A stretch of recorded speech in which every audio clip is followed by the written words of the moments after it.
We're back. Oh, there we go. Would you like to go visit Caveman? You could sleep over, have a sleepover, yeah? No. Alright. So we're back. We're going to do some more parkours. This is the Sasquatch Challenge, Skill Test XXX5. I do these all in the wrong order, but whatever. And obviously shout outs to the maker. His YouTube and Twitch is in the description up there. Well, there. I don't know. I don't know the agenda, so there. Their YouTube and Twitch are in the description. Alright, let's go.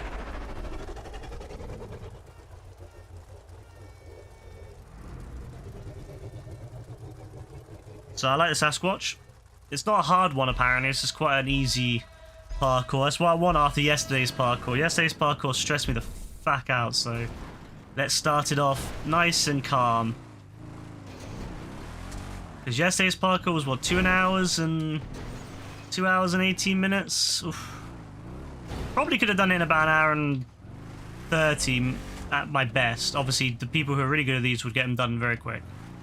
But I would probably get done. I could probably get done in about an hour 30, maybe an hour and 15 if I really got lucky. But I'm not about perfecting. I've never been about perfecting these. I don't want to pick one and try to speed run it. I want to get them all done. I want to complete as many parkours as I can. I don't want to spend too much time on one. Also, this thing is like on a rail. Completed GTA. What do you mean, guys? Guys, I've 100%ed it years ago. I've 100%ed all the GTAs other than Liberty City Stories, Vice City Stories. I see. That's not too difficult. Vice City's short.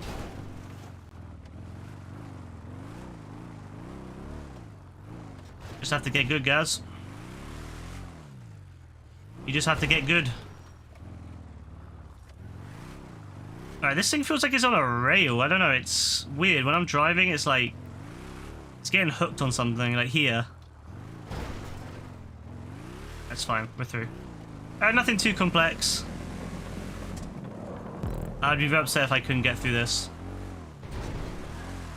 This would be fun as a race, actually, because it's not too difficult. I think most people could probably get through this. But obviously I'm doing it on my own.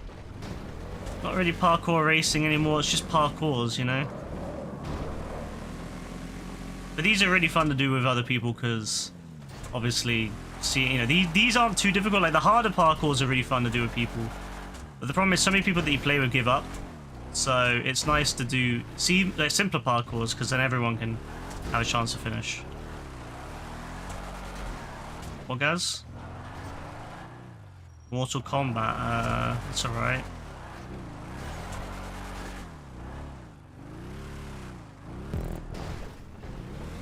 Oh my god, I can't believe I messed that up. Way too much power on that, Jesus.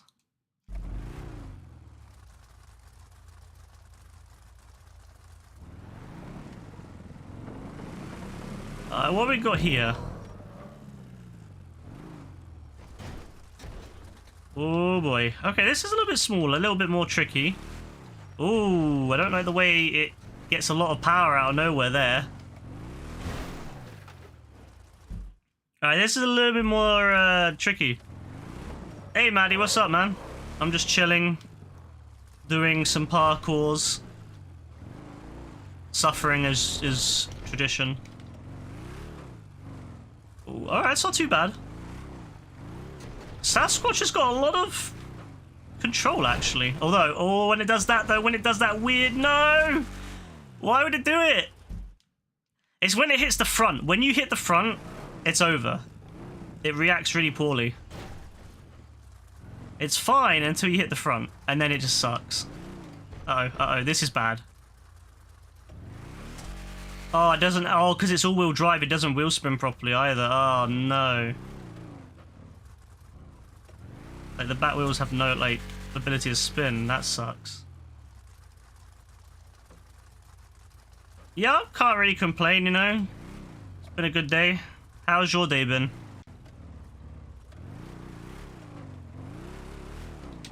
That's fine, actually. We can do it. Don't hit the thing.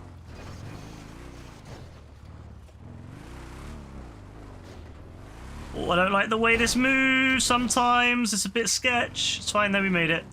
Woo! Probably should have... You know what? We should have waited.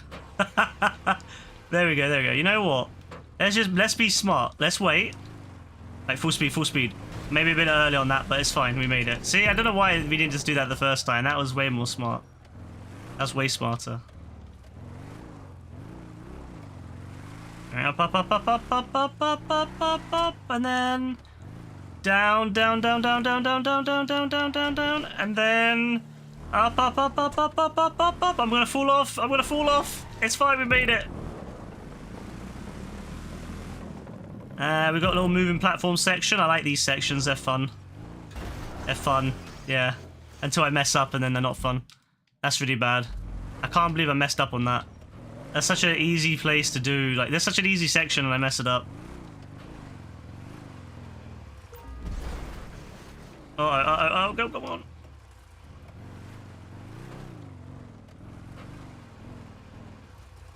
And then we're gonna hop on here.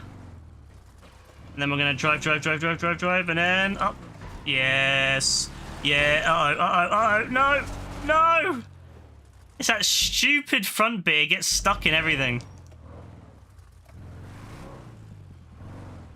It's too low down. It's below the top of the wheel, which means that the wheel, if anything hits you in the front, you're stuck. It's whatever, though. It's an amazing vehicle, actually. I'm not gonna lie. Very impressed.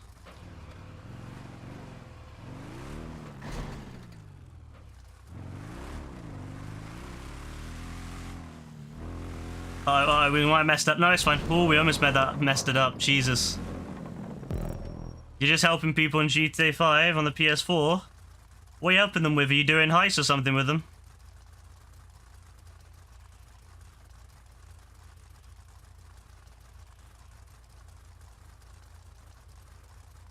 Why in the world is... Why is my YouTube, like, playing Microsoft Xbox? Alright, that's weird.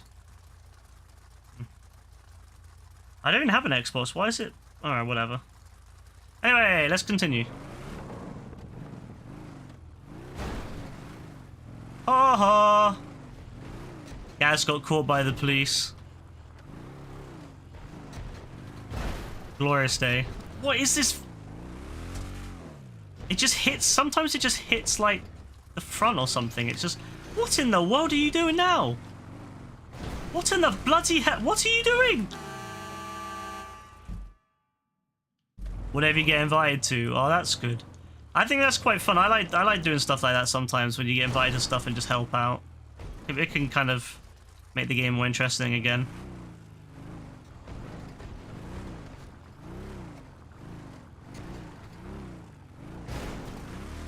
Oh, no, no, no! Played ourselves again.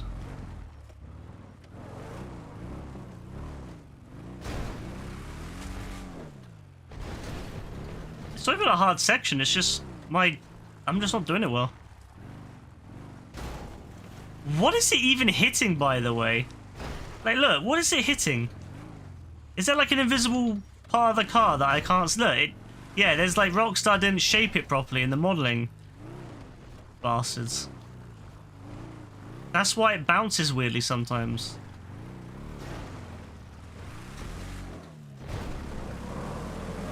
Whatever. Anyway, we're through. We're through. We're at 11 hour 19 even. Checkpoints. So I think we're moving nice. Moving mad. Uh oh.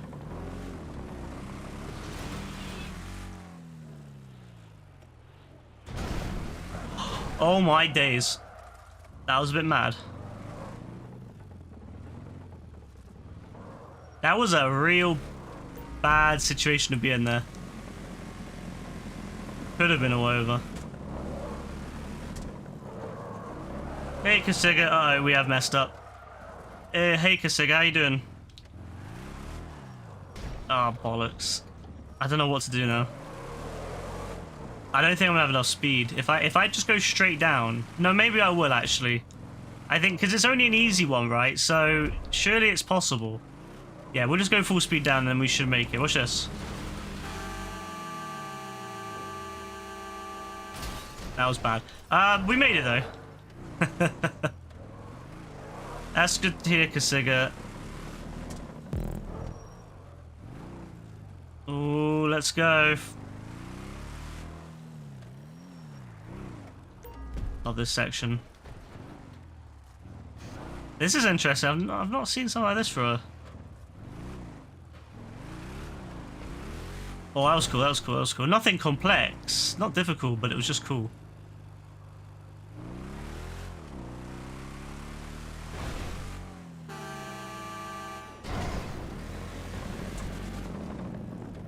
Oh no, I went too fast and I didn't really think, oh, you know, maybe there's going to be more of this. That's fine. It's fine, we salvaged it. Again, not too complex. Not at all, but very nice. Very fun little section. This thing's really good, to be honest with you. I recommend that. Jeez.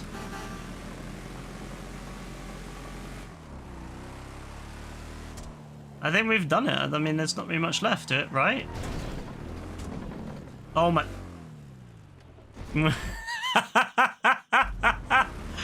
Oh my god, I went off of the easiest section. Nah, I can't believe this.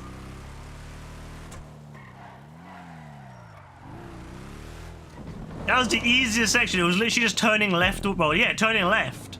How did I not manage to do that without falling off? Come on. Come on. We got this. Have some damn faith. Watch this, watch this. Look at this. This is it. We're gonna go really quick around here. Yes. Showing off the skills I have. Beautiful. Oh, I don't know about this one. Alright, not too bad. Didn't mess it up. That's the first. Unusual for me not to mess it up. Uh-oh. A lot of opportunity to mess up here, though. Maybe not. Oh, we're making it. Yeah. Oh, baby. Hey, Joe. Oh, no. Damn it, we messed up. Fuck.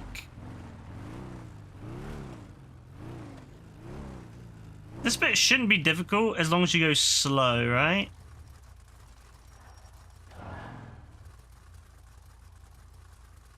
Oh. Oh, no. Oh, I don't like this. I don't like this one bit. Oh my. What's this in first person? Oh my days. I should do parkour in first person as a challenge. Oh, fuck. Yeah, don't do first person in parkour. You know what? Let's do for... Oh, God. Let's do it in first person. Oh, fuck. You can't see anything! If you could, like, stick it out the window, it'd be alright. It'd be fine, but no. I can't do that. Oh, like, how are you supposed to know? The mirrors don't do anything in this game. Yeah, I don't... that would be a fun challenge, but I'm not doing it. I'm not doing it. That would be horrific.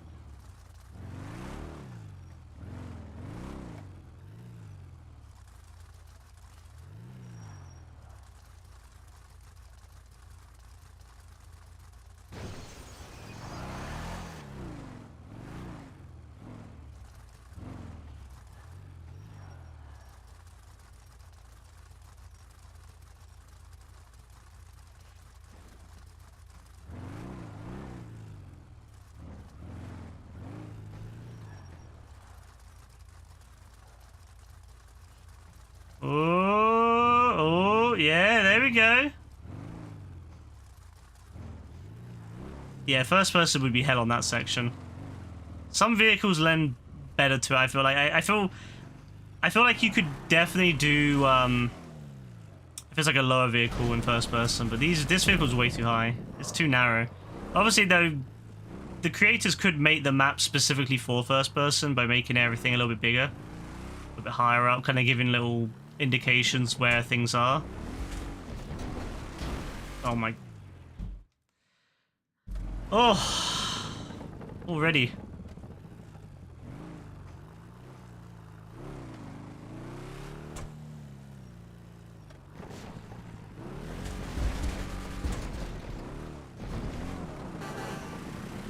I like how I said about 6 minutes ago now, I think. Ah, it must be close to the end, right? Oh, bloody hell. Oh my... Oh, that's a bit unfair. I feel like that's a bit... There's still some that haven't exploded, isn't there? Oh, no. Here we go, here we go. Oh, no, it's fine. We made it.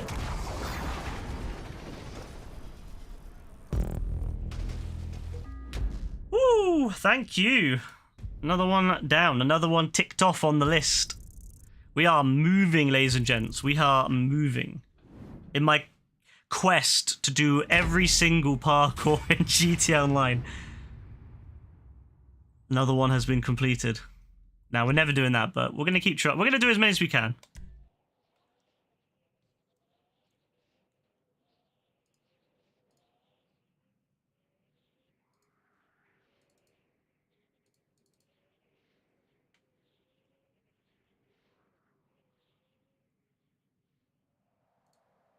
Hope everyone's doing well tonight, though.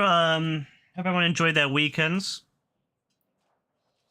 It's been fun. I've enjoyed my weekend. I've been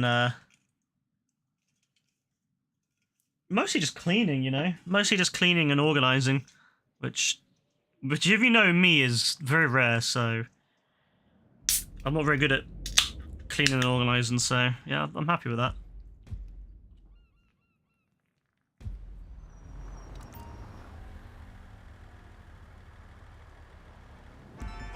Why can't you be fucked to go into college tomorrow, Joe?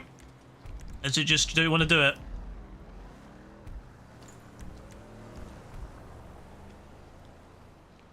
Hacked Ack. That's a very lovely looking person right there, I'm not gonna lie. Alright, let me get another one up, shall we?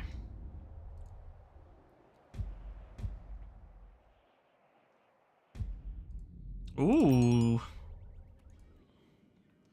You just don't feel like it.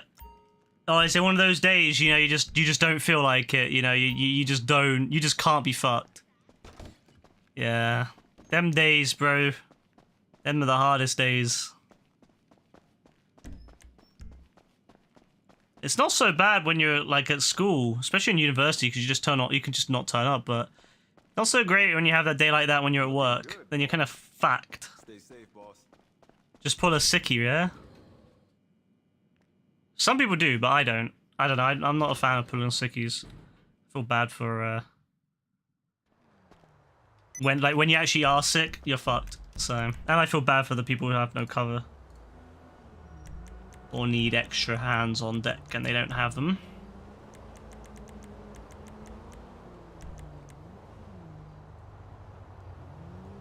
Usually don't mind going to college, but got that Sunday before primary school feeling. Oh no. Sunday's like the worst day because you just don't like the weekend goes too short because you finish on Friday, right? And you know you can go out and have a nice time, but you only get a few hours because you're tired and you only got a few hours. So you enjoy your evening with your friends or your loved ones or whatever. And then on Saturday, that's the only day on the weekend you feel truly relaxed because you wake up, you know, oh, I've not got to go to work, not got to go to school.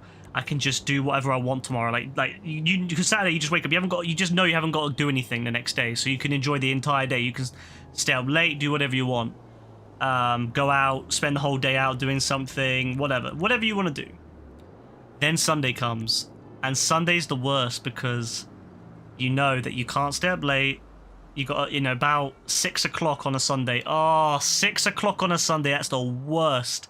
Because you know, fuck, I've got to do something tomorrow. Whether it's school, university, college, you know, work, whatever you got to do, you know you got to do it, and it just sucks.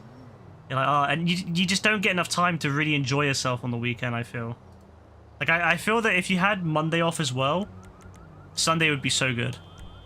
3-day weekend, that's the one you want. Because then you can really get relaxed. You can enjoy Saturday and Sunday fully. Or if you have Friday off, you can enjoy Friday and Saturday fully. And it means you can go away for a weekend or something because you can actually enjoy yourself and have enough time. So yeah, Sundays suck for that.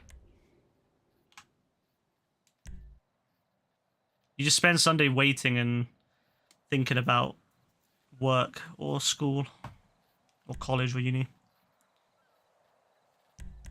Fact sucks. So yeah, I understand completely, Joe. Yeah, everyone deserves 3 days off, bro.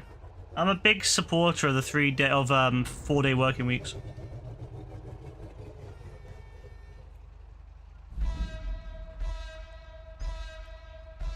No, it's mad when you think about it, right? Once upon a time, we didn't get any days off, really, and then people fought for the right to get a day off, and then people fought for the right to get 2 days off, and then for some reason, we just stopped trying to improve it. I think it's because of the wars happened, like World War II and all that, and I think it just slowed down a lot of progress because people were, like, you know, too busy about just getting jobs done so that the war effort can be supported. Oh, it's a wheelie one, isn't it? But now we need to start thinking about it, especially with computers, you know? Productivity has risen so much in the last 30 years because of computers. And yet, why are people working 40-hour weeks still? Ridiculous. Especially with AI becoming a thing, bro, like...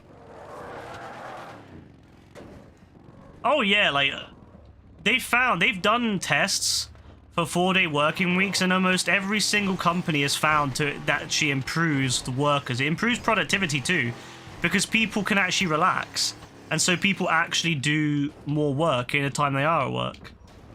Because you know, in like work, and anyone who's worked an office job will know, a lot of time in an office job, there's a lot of wasted time where people are just mind numb. They do their work in bits. People, you know, you'll do your work in bits, like drips and drabs. So you'll do, I don't know, a couple of hours in, and then, you know, a couple of hours of work, then you'll stop and you'll kind of be doing something else. You'll be kind of like checking your phone here and there. You'll be on breaks, you know, to the water dispense or to make a coffee or tea. People just sitting there on Facebook. Like, a lot of time is just wasted. A lot of people literally just do nothing in an office. And especially on Friday, the amount of offices I see now that have half days on Fridays because people literally aren't doing anything for the second half of the day, it's ridiculous. So you might as well just have it so that, you know, there's more time. The problem with Finland is more so the weather. It's not a lie that countries where it's colder and less sun have the higher suicide rates. So if Finland was in, I don't know, say Finland was in where Spain is, Finland would probably be the best country in the world by far. It just sucks that it's in a very, very cold and dark area, especially northern Finland, very cold and dark. Oh, this is cool. Watch this, watch this. Oh, this is interesting. You get to do a, look at this. Oh, that's cool. That's a cool feature. Uh-oh. But you're not wrong, though, Joe. Finland actually was, I think, at one point, yes, the happiest country in the world. And there was a lot of debate about whether we should be switching from measuring success of countries from GDP to happiness levels. Would you not prefer to have a country that's happier rather than always focus on money? And I agree. I think that we should be focusing on happiness over money, but obviously the big corporate owners don't think that. Oh, fuck. The bigger company owners want you to make them more money.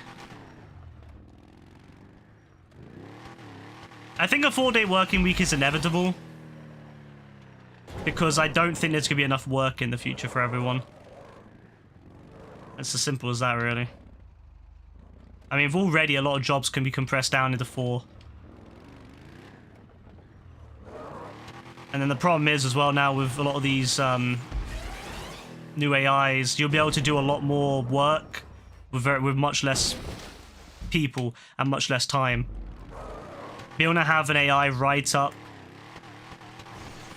a letter for you, for example. I know there's templates. Like at the moment, when you want to write a letter, you have a template, you slap in everything you want, and you send it. It maybe takes about 15 minutes to do it all properly if you want to do it nicely. With an AI, you could do it in 5. You might, you ask it to set up a basic letter. You say, here's what you want. AI does it. Then you read through it, double check it, make sure it's fine, and then it's done. So something that was 15 minutes becomes 5 minutes. And it's kind of like how it used to be, remember how offices used to have loads and loads of people that would their whole job was just to write letters, and it would take them ages because you'd have to write a letter. Remember, once upon a time, you'd have to write a letter by hand, and you'd have to do that for every single thing.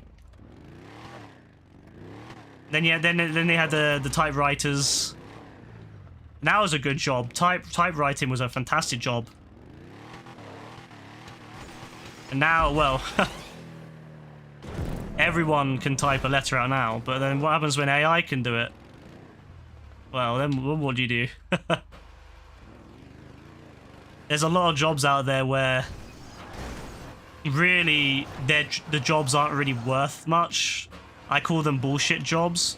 They're jobs that just are needed because people have no other way to do it at the moment, but they're just not necessary, and they could be automated once the cost is there. Once the cost benefits are there'd be no need to have them anymore. You wish it was pay per work instead of pay per hour. I mean, you could do jobs like I mean, there are some jobs like that out there, but not a lot. But I agree, though, in a sense that if you finish your task, you should be going home. Like, I hate that idea that when you finished everything, like when you're just being paid to be there for 8 hours, it means that if you can do your job in 4 hours, instead of doing it in 4 hours and then leaving, you take the whole 8 hours. So you end up working half as efficiently. And like I mentioned it before with how people will just go on Facebook, they'll go on social media, they'll text people, they'll sometimes just zone out for a little bit, they'll go and get like a coffee and a drink.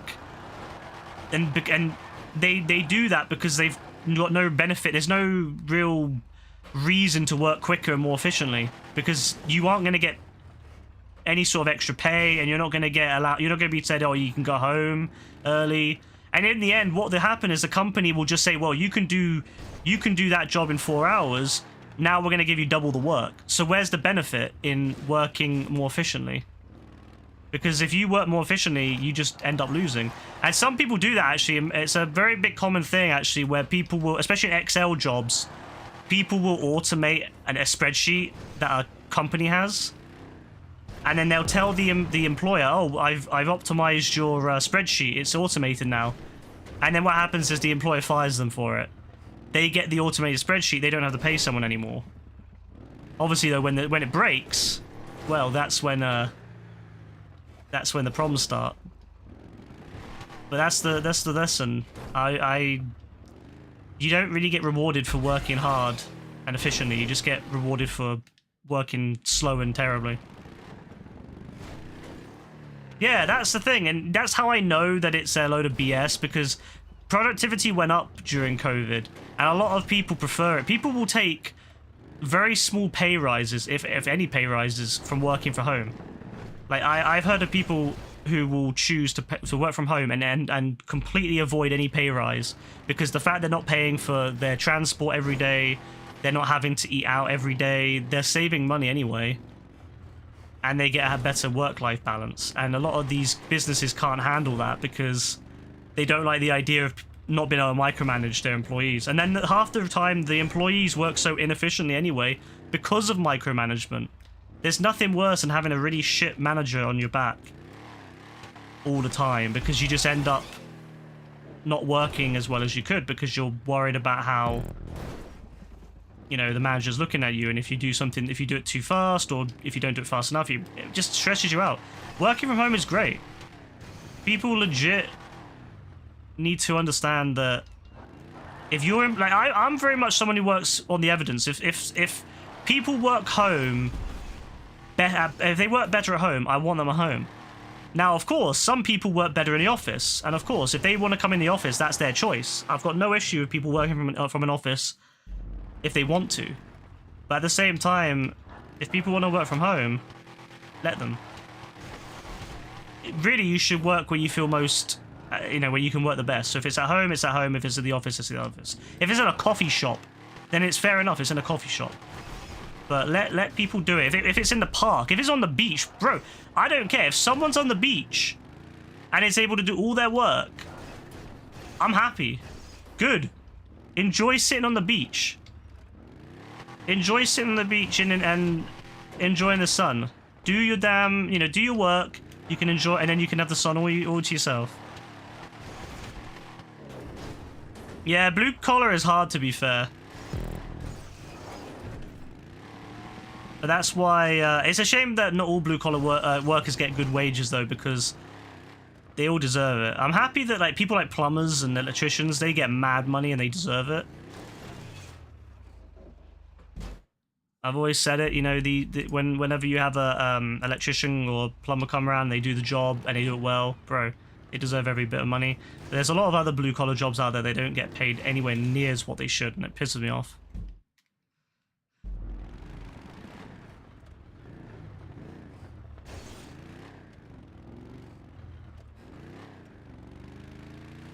Especially in the future, if office workers get to work 4-day weeks, and the other workers can't, they should deserve way bigger pay rises. Never saw a 50-year-old blue collar who was healthy. Who was like, fuck that. Yeah, legit. If you're a blue collar, if you're working, if you know, because obviously your body wears out. Really, the big aim of working in any sort of like blue collar work is to get into an office eventually. That's pretty much the aim, is to get out from the actual, you know, the sites, and from doing the actual work, you know, with your hands and wearing your body out, and actually, so you're like the manager at that point. That's what you want. You want to get to the point where you're the manager, and then you can just sit in the office and let everyone else do it. But not everyone can do that. So yeah, a lot of them get burnt out and then they end up just getting fucked. So sad, really. It's why I don't really, you know, when people say they don't like when they see people get automated, I'm like, bro, I don't know, I don't think anyone's gonna really mind if Amazon warehouses are fully automated, because I don't think anyone wants to be working at Amazon their entire life, alright? Like, I don't know anyone who work in a warehouse who thinks, you know what, I want to do this for the rest of my life. I would not want it automated.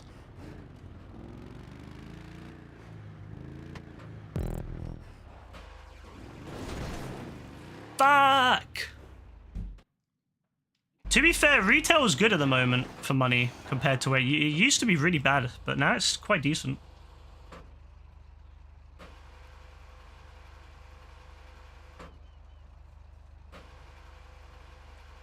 In the UK, you can work at a supermarket and get paid more than what you would do if you were working as a carer.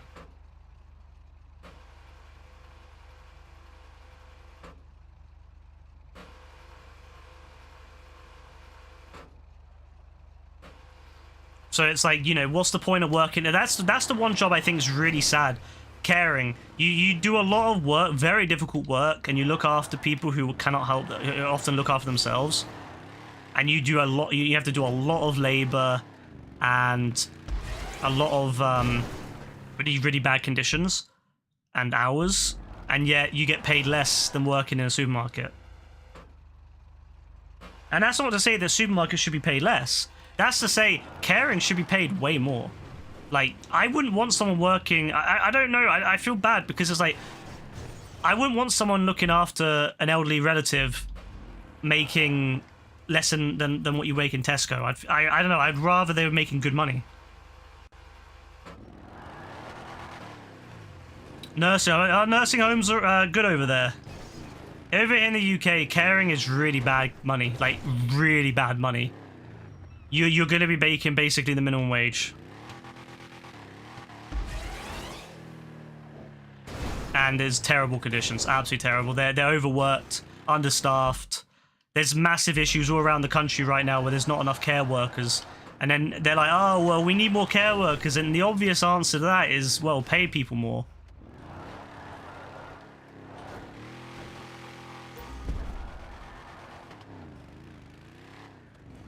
A lot of the people that did those jobs before were Eastern European immigrants. Because obviously if you were coming from somewhere like Bulgaria, Romania, your wage is going to be way lower on average than what you'd make in the UK. Even as a carer, you would make way more in the UK. So a lot of the jobs were filled by people coming from overseas to work. And they would live in really shitty squalid conditions.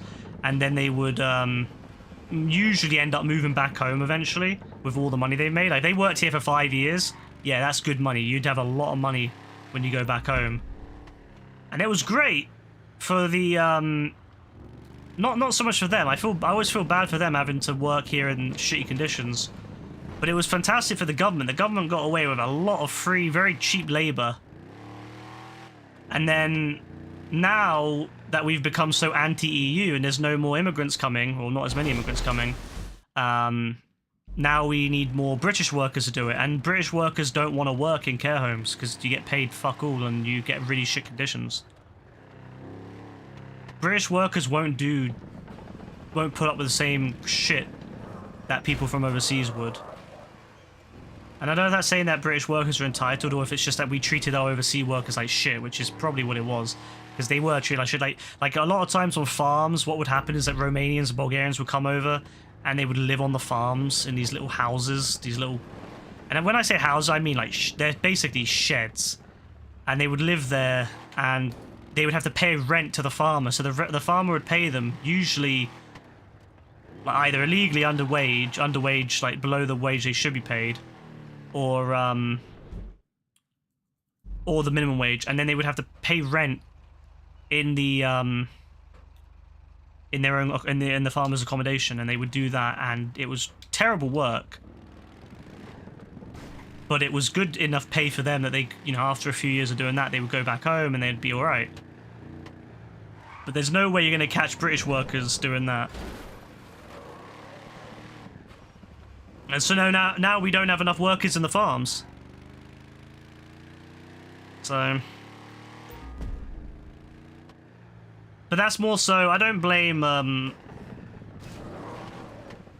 I'm glad in a way, because you know what, it's really shitty that farmers took advantage of Eastern Europeans like that, giving them fuck all pay, and then exposing them to really shit conditions.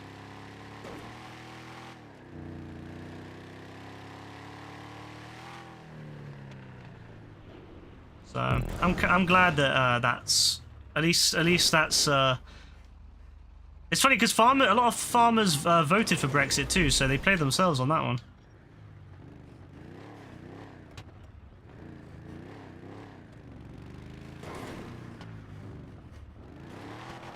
It's really fucked up though. Even like nursing and junior doctors in the UK, they're really underpaid. A lot of other countries give double the wage, and yet, like in the UK, for example, a nurse, you know, as a nurse, especially a lower end nurse, like a more of a newer nurse, you're not gonna make you're gonna make barely any money after you take into consideration that you've had to pay. I think they've reintroduced the nurses bursary, which allows them to get the training for free. But for a long time under the Conservatives, you had to pay to train as a nurse, and then you'd have the loans on your so you'd make very little money, and then you'd get taxed effectively to pay the loans, which was terrible. And then junior doctors as well, they get paid very little compared to what they could get paid in other countries. It's so bad. Yeah, they are hard shifts, but to be fair, the wages here are dreadful.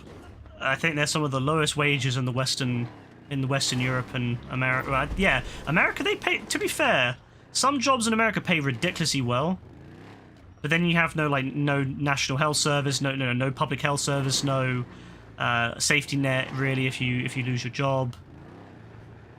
So it's like, especially with computers, software developers, you can make so much more money in America than in the UK. Like in the UK, you're looking at maybe 30-40 grand for a lot of like more kind of junior developers, whereas you can get a lot more than that in America. Even senior developers, really, a lot of times you'll see them maybe 60,000-70,000 a year, which is not a lot. Alright, guys. Tomorrow. Speak to you then. Bye.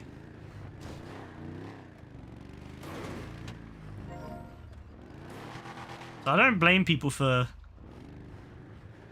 wanting to move to America anyway, but I wouldn't move to America. I was thinking about it when I was young, when I wanted to be a software developer. And then I realized I hate programming. I hate software development. I'm not someone who enjoys it in the slightest. Like, don't get me wrong, I like the occasional... I like to write a few little scripts here and there and have a bit of fun. But I hate programming. I hate, like, making anything super complex. My brain just hurts, and I don't like it. It becomes mind-numbing to me, so... But then I realized I'm not really a software developer at heart. And so that dream ended. But also I'm glad, because I would not want to live in a country where people can shoot each other just because you knocked on their door. That's fucked. Like, imagine knocking on someone's doorbell by accident because you didn't know which house you're at and you get shot. Fuck that. So, no, I'm glad I never went to America. Thank the Lord that I turned out to hate programming. Thank the Lord for that. Because that would have been where I would have aimed for if I had continued it. When I was younger, I really wanted to work somewhere in Silicon Valley. So, no. Yeah, software developers are like that, because especially in America, because they've got a lot of money, and they've got really, usually, I'm not going to say all software developers, I don't want to be like, you know, the stereotypes, but look, a lot of software developers, a lot of people in IT in general, any sort of computer job, are absolutely shocking at social interactions. They do not have the ability to interact without coming off as creepy, and so they end up going for these they end up, you know, going overseas to get a wife because they have money, and the wife, you know, usually wants a green card. But I just feel bad for the women, because a lot of times they end up not being able to get out of it because they're, you know, if they get deported pretty much. But that's life, isn't it? Where the fuck am I going? Oh, it's over there. But yeah, I don't want to be too I don't want to insult software developers too much, but no. Typically, what people working with computers stereotypically, traditionally, were not very socially aware. It has got better though. It has got a lot better in recent years. A lot of people nowadays, especially in games used to be full of very awkward men. Nowadays, games are full of all sorts of diverse characters, so it's good. But software development in traditional jobs still...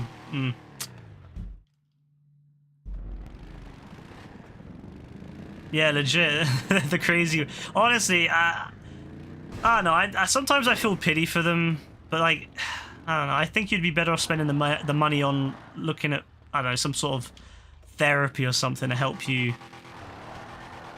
learn how to speak to women without coming off as weird.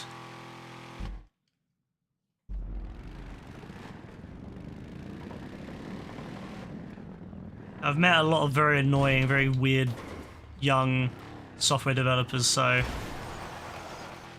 Then, but they're not as bad. Typically they're not as bad. They're still, you know, it's definitely better than the older ones. The older ones, oh boy. But then the younger ones are typically better, I find. Some of them are still weird as fuck, but the older ones, ugh.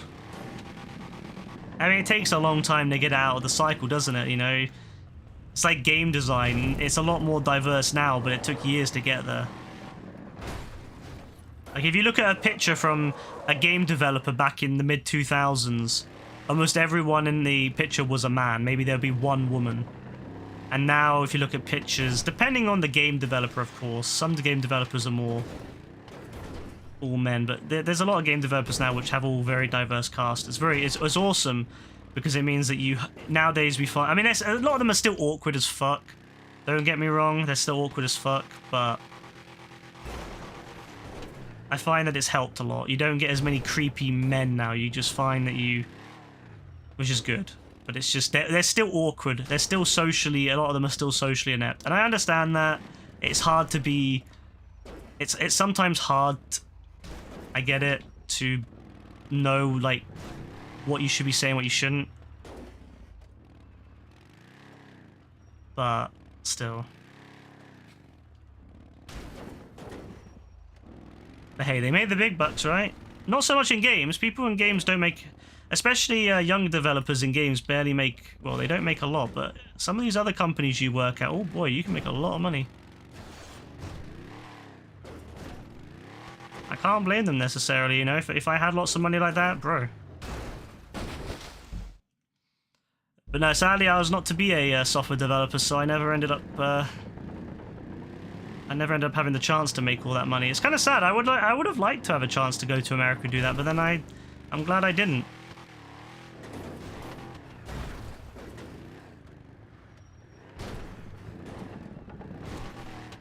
But I say, is this just a little thing for anyone who might be looking at becoming a software developer in the future? Look, just if it doesn't work out, don't worry, because there's a lot of other jobs in IT. There's a lot of jobs in IT, like a lot, an insane amount of different types of jobs that you can do that you don't need to be a software developer for. Like, yeah, having a bit of programming experience will definitely help with a lot of them.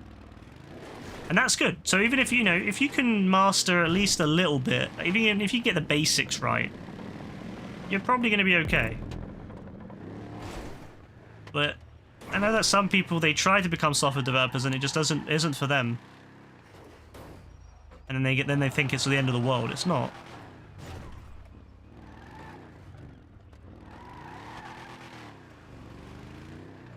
Back. You just have to look for something that might work better. Systems admin, that's where it's at. I love it. It doesn't pay as well usually, but it's a pretty chill gig. One of my old teachers as well, he was a systems admin before he became a teacher, and he did a night shift because they needed someone in physically in the office at night just in case anything went wrong. And bro literally did like no work. He just sat. He told us, he was like, he had his laptop. He had a nice ass laptop too, you know, as you would imagine someone in tech to have. And he used to just come in every day, every night. Come in, he would have his laptop full of movies, he had all the games on them, but bro was playing games, watching movies, chilling the whole night. Maybe, he said maybe about 10 or so times in the time he worked there that he had to actually do anything. And he just chilled the whole night long doing nothing most of the time. Because most of the time the systems nothing's gonna go wrong, but they needed someone there just in case something did go wrong to do it. Nowadays, you can use, you know, it's not as bad these days, but companies do want someone in there just to make sure. I have heard of some companies who have no one in the office at night and they just like remote in or come into work if they need to. But in this one, they had someone in all the time, and yeah, it was a dream life. Like, it was calm. The reason he left in the end is because he felt that he wasn't really doing anything, and he felt like he wanted to, and that's why he got into teaching. He wanted to help other people become tech people. But it is in a way a dream life because you don't have to do anything. Like I would be fine with that personally.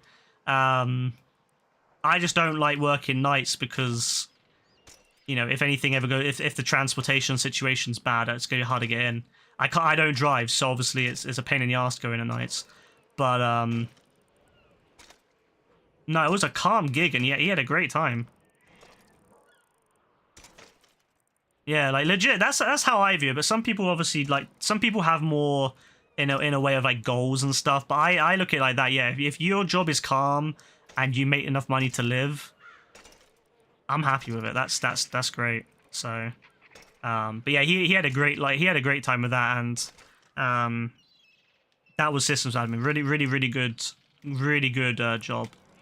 But daytime at system admin is fine as well. System admin is great. It's a great job any time. Unless if you work for a really cheap, shitty company that doesn't pay enough and has really outdated systems, then it's going to suck. But, you know, it's a good challenge, I suppose, having to work with these old systems. And especially when someone finds something plugged in an old room somewhere, no one knows what it does. That's the best. That's the best. When you go in, you find and you see an old door that you've never really looked in before. You open the door and there's a computer and it's on. You can hear it. It's on. There's a plug. Especially when someone puts "do not turn off" on the plug on a little piece of paper. That's just fantastic. That's just a great experience when someone puts "do not turn off." Why? No, there's no why. Just "do not turn off." Oh well, okay. No one knows what it does. No one knows what the fuck it does, huh? And you know, that's the problem, because if you unplug it, who knows what might break? So what happens? Just leave it there. Pretend that you didn't see it. Ignore it. Yeah, I'm that's a bit too personal, right? That's coming from the heart right there. That's a personal act. That's a personal thing there. That has irritated me. Oh my god. All right. Okay. Enough of that. Enough of that. But yeah, it's a great job. But there's loads of other jobs as well. I mean, you know, a lot of people like IT help desks. IT help desks are sweet nowadays because you haven't even got to use your phone. If you're someone who doesn't like using the phone, you don't have to use the phone anymore. You can literally just do the job, using emails and tickets. It's great. Twitter as well. But a lot of these companies now will do help on Twitter. It's fantastic. It's great. Life is great for IT roles, you know.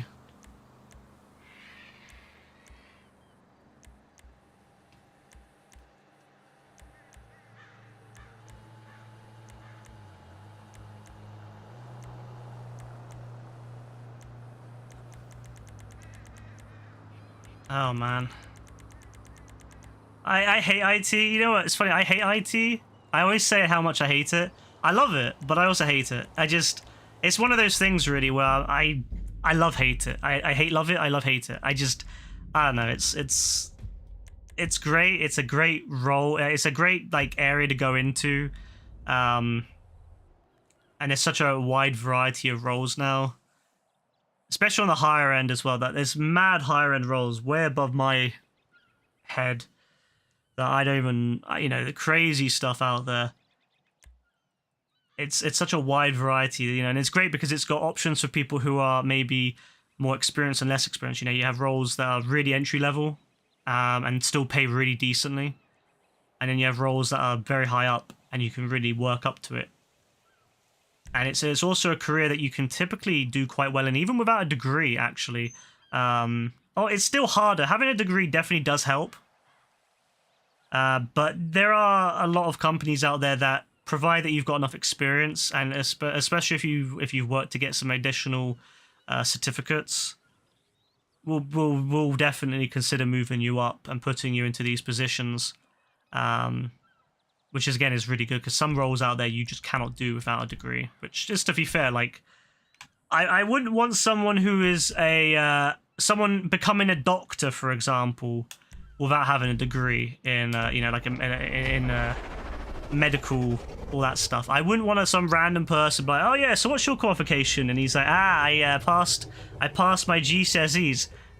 I would feel very upset if my doctor said that and didn't have a degree. But I feel like IT, a lot of jobs, yes, you can do it without a degree. and that's great. I mean, some roles, yeah, you'll definitely need a degree to even have a chance, but you have more shots anyway than you do in say some other professions. So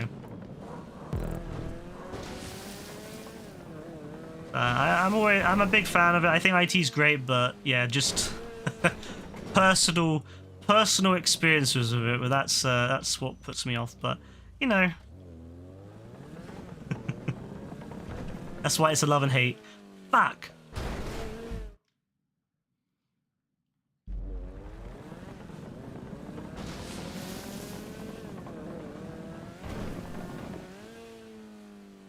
And you know, you know what the best thing is though about computers? Although I would say this is the best about anything now.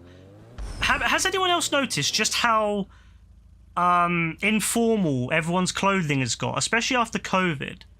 How many people do you see wearing suits these days?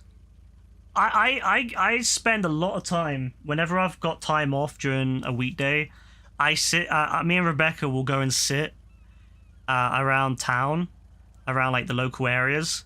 Sometimes, you know, we'll go into like Central and all that, but you know, we'll stick around like the local areas and we'll sit there and we'll just watch. And even in like areas which traditionally had a lot of people wearing suits, you don't see it much anymore.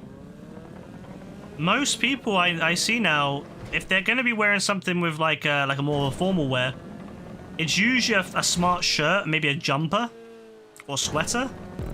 But I very rarely see people wear suits anymore, like suit jackets. And ties. Ties especially, I very rarely see ties nowadays.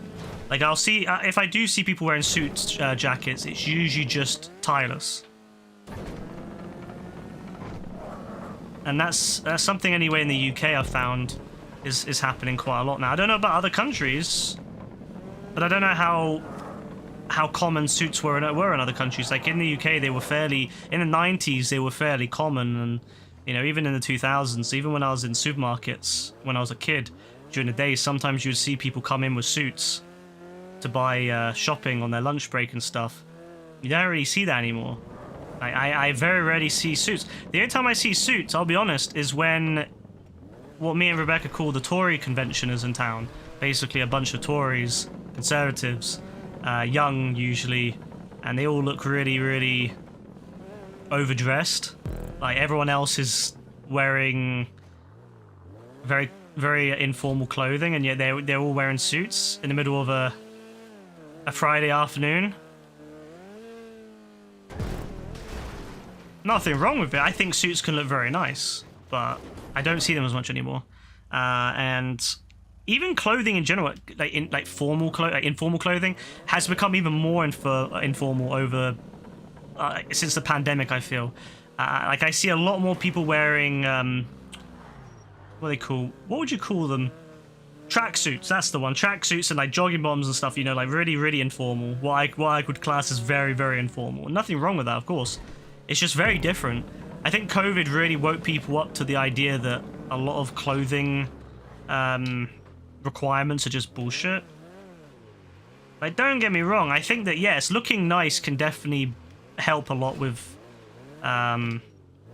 you know, your self-esteem and stuff. But ultimately, as long as you're wearing something that's comfortable for you, that's all should matter, right? Like, of course, if you go into like a special meeting with your boss's boss, you know, CEO of the company, yeah, of course, you know, rock up with a suit. No doubt. But I feel like if you're just doing basic stuff in the office, I don't know, I don't think you should really need to worry about wearing a suit. But that was such a common thing, like, even in the early 2010s, you know, I remember seeing a lot of people wearing suits, but nowadays, I just don't see people wearing suits anymore. I really don't. It's crazy.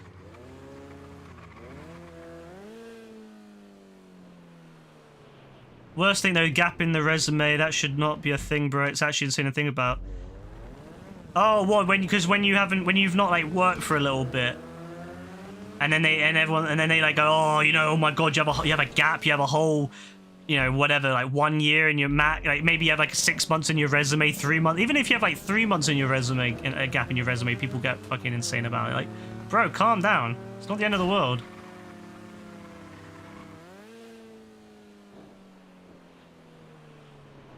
I've never really cared about gaps in the resume type thing. If I was interviewing for someone, I wouldn't care if someone had a gap in their resume.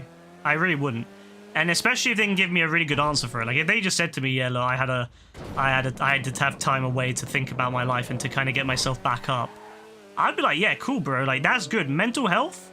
Bro, look, I would like someone to work with me who's got a good mental health and good work-life balance. I do not want to work with someone who's been overworked, stressed, and is gonna break at any moment and still force themselves to come in the next day, because that's going to be worse to work with than someone who's taken time away and, you know, got themselves sorted, or someone who's trying something else, or has done something that maybe isn't good, you know, isn't perhaps important on a resume.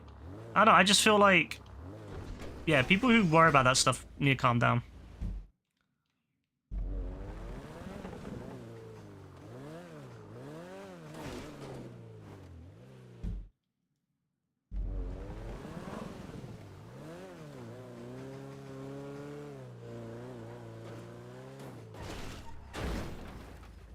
Honestly.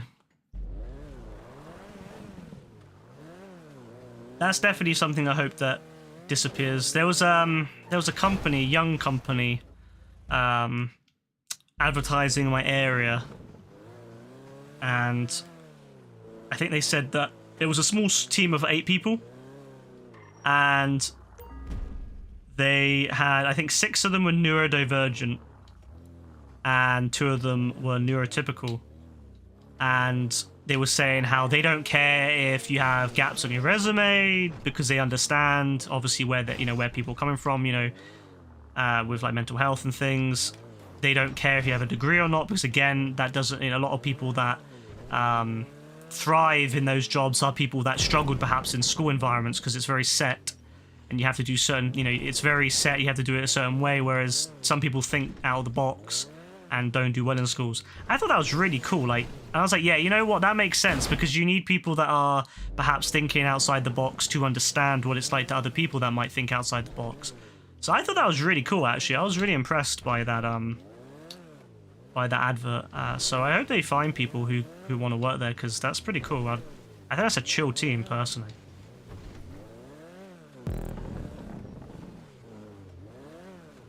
And they said they didn't. No, obviously they didn't. They said they don't care if you're neurodivergent or not. It's entirely. They just want people who are good workers who will work, but obviously understand that things happen and that life isn't easy for everyone, and that some people need extra bit of help. And I thought that was really nice. So I'm happy that that's kind of spreading now. More understanding to people and everyone's circumstances. I think that's really good. I love that. I love how different it is. In just 20 years, it's gone from people being ostracized because they had differences in how they behaved or thought, to now not perfect, nowhere near perfect, still a long way to go, but companies being run by neurodivergent people and really trying to improve things for everyone. I thought that was really cool. Oh my... I knew I wasn't going to make it. I don't know why I kept going. What a dumbass.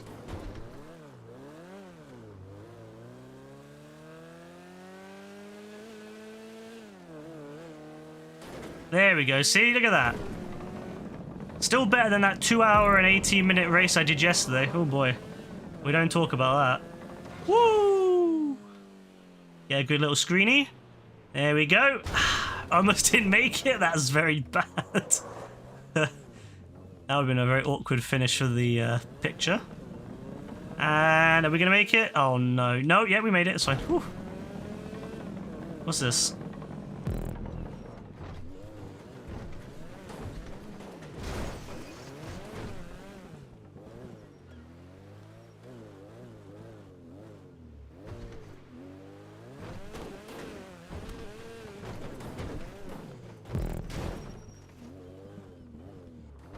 what am I doing? Why am I turning off the side so sharply?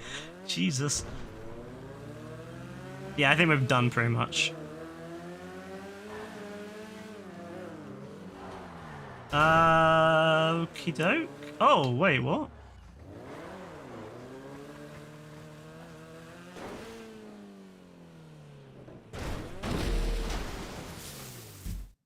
I don't even want to talk about that one. That's embarrassing, man.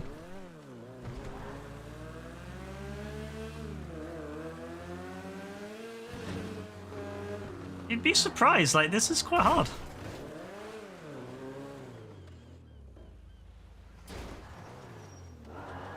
Alright, let's get a little bit higher. Oh my god, this thing is terrible. Alright, reverse, reverse.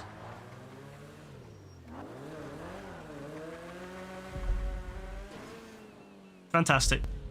If only I'd done that the first time. Oh my... What? Oh my god, you know what's really annoying? The license plates, they get in the way. Oh my... You know what's really sad? Rockstar had, I swear in the game at one point, license plates for like Vice City and other places around, like Liberty City and stuff, I swear. And I'm like, Rockstar, can't you put those license plates into the game so we can customize our cars? Like, can't you add those to the new license plate create? By the way, the license plate editor online has the exact same bugs as the license plate editor on the iApp. Not the iApp, the iFruit app. So they basically just took what used to be an app, made it into a separate website, and didn't fix anything to do with it. So it's basically the exact same thing that there was before. That is really bad. I want to know, is it the people Rockstar hires are really dumb? Or is it the management that's really dumb and they don't give people a chance to fix it properly? Because I can't imagine any developer really takes pride in that. Like, I'd be so ashamed if that was my work. Like, I'd be so ashamed if I put that out. That it still has the same bugs as the old app. But at the same time, I don't think it's necessarily their choice. I think it's probably the management at Rockstar who says, you know what? It works, it's fine. It does the job 95% of the time, it's fine. And I want to know, how the hell do those managers get the job? Because clearly they are not suitable managers. Because again, I'd be ashamed if my employees were putting that out.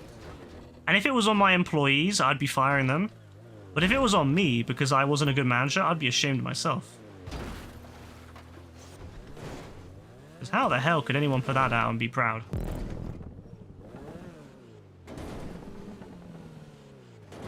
Like, they had a really good chance to introduce a brand new website that could have really done some amazing stuff. They could have added all new features to it. They could even made it so you could do like pay and spray upgrades on the website. And then you could, yeah, like how the app used to be able to do it. And then you'd be able to load up the game and do it. And maybe have like 3D models so you could see the car in real time as you change it. Oh, they could have done all sorts with it.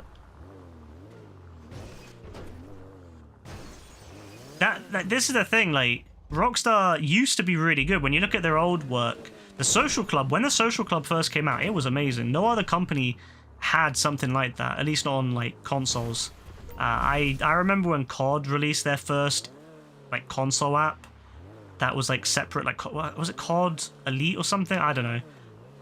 But it was something like that, and it was similar, but not obviously to the same level. But Rockstar had, you know, each game had... Like GTA 4 had a 100% tracker, and you got a if you 100%ed it, you would get a key to the city, which was, I think it was digital, but I swear I heard that there were physical keys at one point. But yeah, you got like a key to the city. You got like what's that place called again? The old one, MySpace. That's the one. You get a MySpace profile, and I got that because I 100%ed GTA 4. And I got a MySpace profile, and you could input it into MySpace, and you get like a custom, like a whole custom theme and everything. It was amazing. And then obviously they introduced their crew thing, and their crews work between games. I remember when Max Payne 3 came out and they're like, oh, if you make a crew on Max Payne 3, it'll be in GTA 5 as well. And yeah, then it's just, and since then they've completely given up on it. So thanks Rockstar, I really love that. They must have fired all their good team.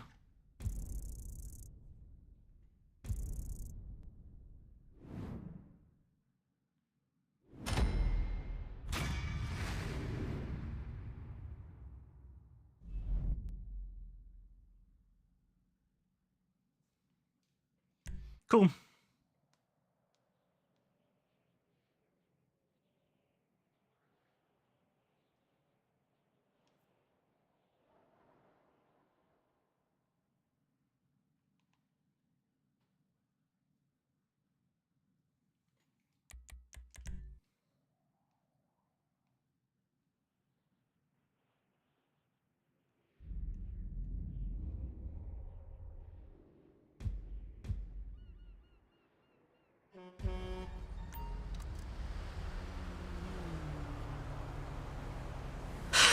Working on GTA 6 is their best excuse. Yeah, that's their only excuse at this point. Imagine they're so determined to work on GTA 6. Bro, if it's not the most amazing thing ever, then yeah. It's bad.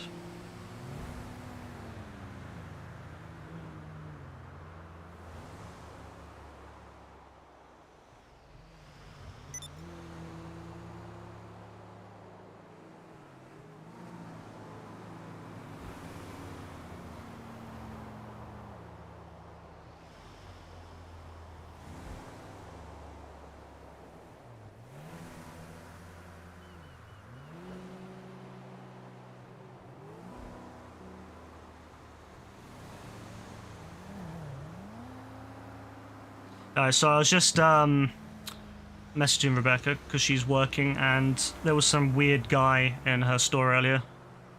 So I'm just making sure she's alright. Sorry, Matty, no, there's no way to connect from PS4 to PS5, sadly. You have to be on the same generation to play with that player.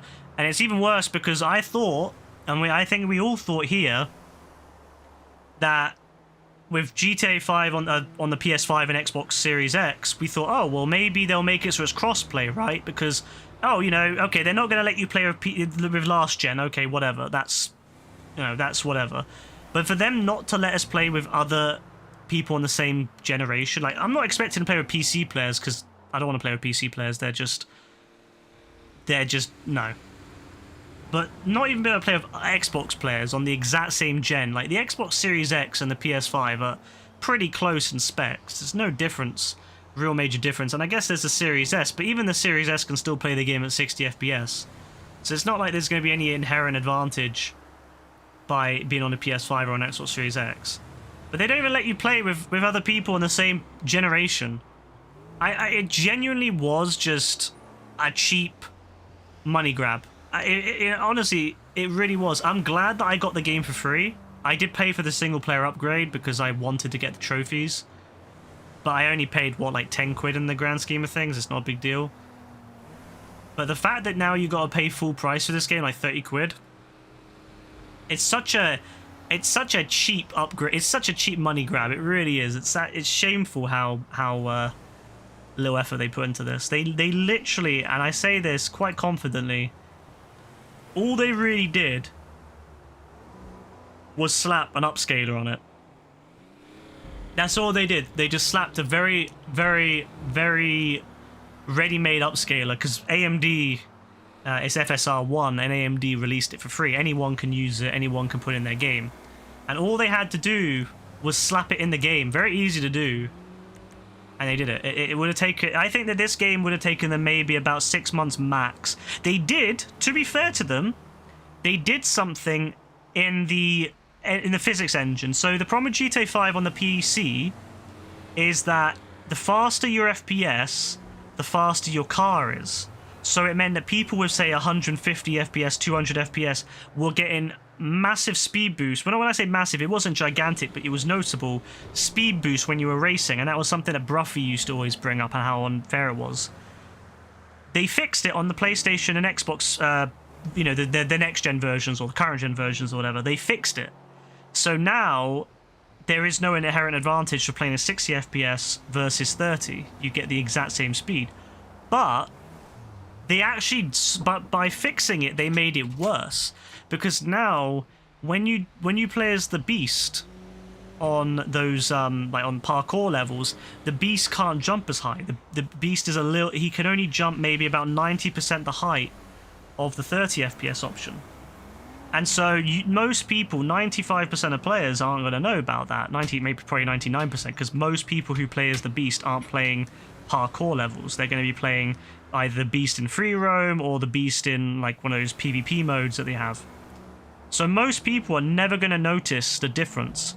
But if you play a parkour level like I do, there is a difference in how high the Beast can jump because of whatever they did to fix it, so that 60 FPS and 30 FPS don't have massive speed differences anymore. They broke it. So to be fair, they did put work in to make the engine better, because obviously I imagine racing cars is more important than people doing Beast stuff. I think it did affect some other things. It did affect some of the other physics, because I have had to switch to 30 FPS before to do certain parkours, like certain cars. They get a little bit of an extra boost sometimes if you're in 30 FPS versus in 60. But so they did put some work in. But I tell you this, it would have maybe been 6 months worth of work to put FSR 1 and to fix the engine like that. It would have been maybe 6 months worth of work, if that. It is embarrassing, to be fair, because they showed. Remember how they announced this back when back during that thing where they didn't have that Sony event. They didn't have any footage, and they said GTA 5 coming to PS5, and it was showing PS4 footage. Yeah, they pretty much, they took 2 years to release that, right? They didn't do any work in that 2 years. I'm telling you, I guarantee it took them max 6 months to do both of those things. It really, if it took them more than 6 months to do those two things, that's really, really embarrassing, because neither of those things are particularly difficult to do. Okay, maybe the engine change is a little bit difficult because you need to make sure it doesn't break everything. But the FSR, AMD makes it as easy as possible to implement FSR. And this isn't even FSR 2, which requires more work. FSR 2 requires more work because you have to, the way you do it has to be put into the game. I don't fully understand it, but it has to be put into the game at a certain point of when it renders so that it can be utilized. Whereas FSR 1 is simpler. You just slap it on there at the end and it usually works quite well. The only issue with FSR 1, it messes with the UI. So one, I'll give Rockstar credit for this. They made the UI separate. It doesn't just upscale everything on the screen at once. It upscales all the normal game stuff, and then they put a 4K, native 4K UI on the screen above it.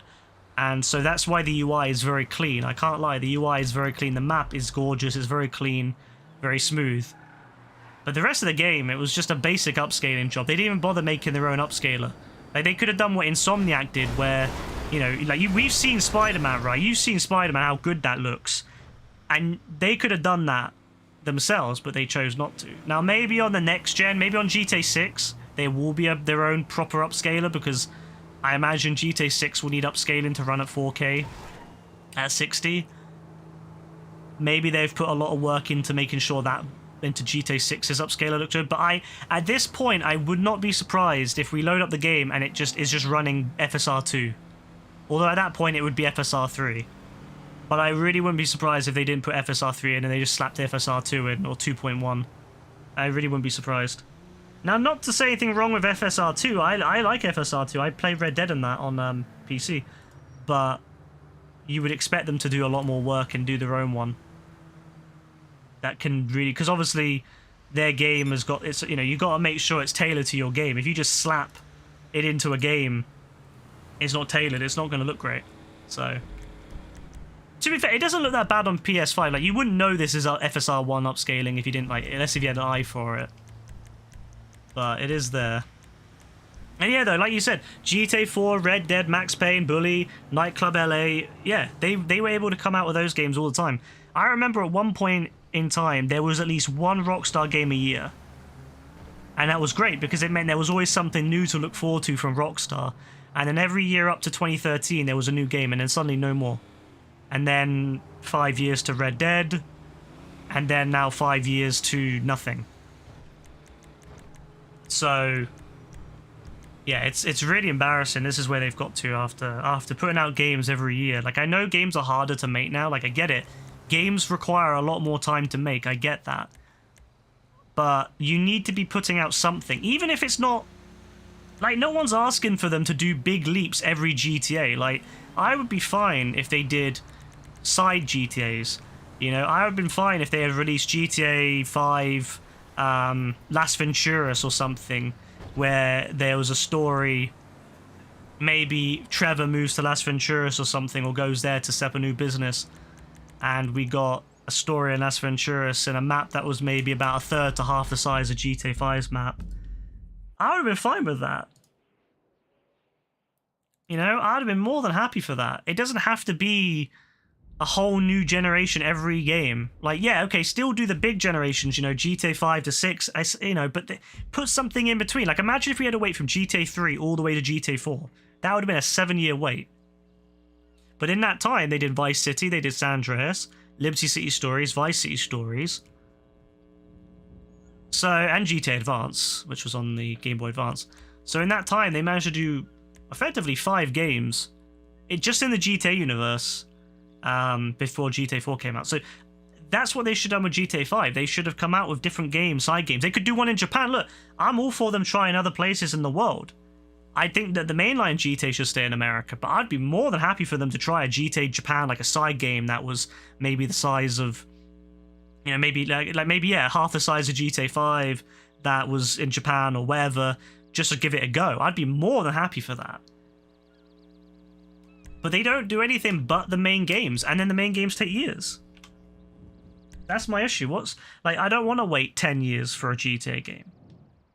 I don't mind waiting 10 years for a mainline GTA game, but I want something in between.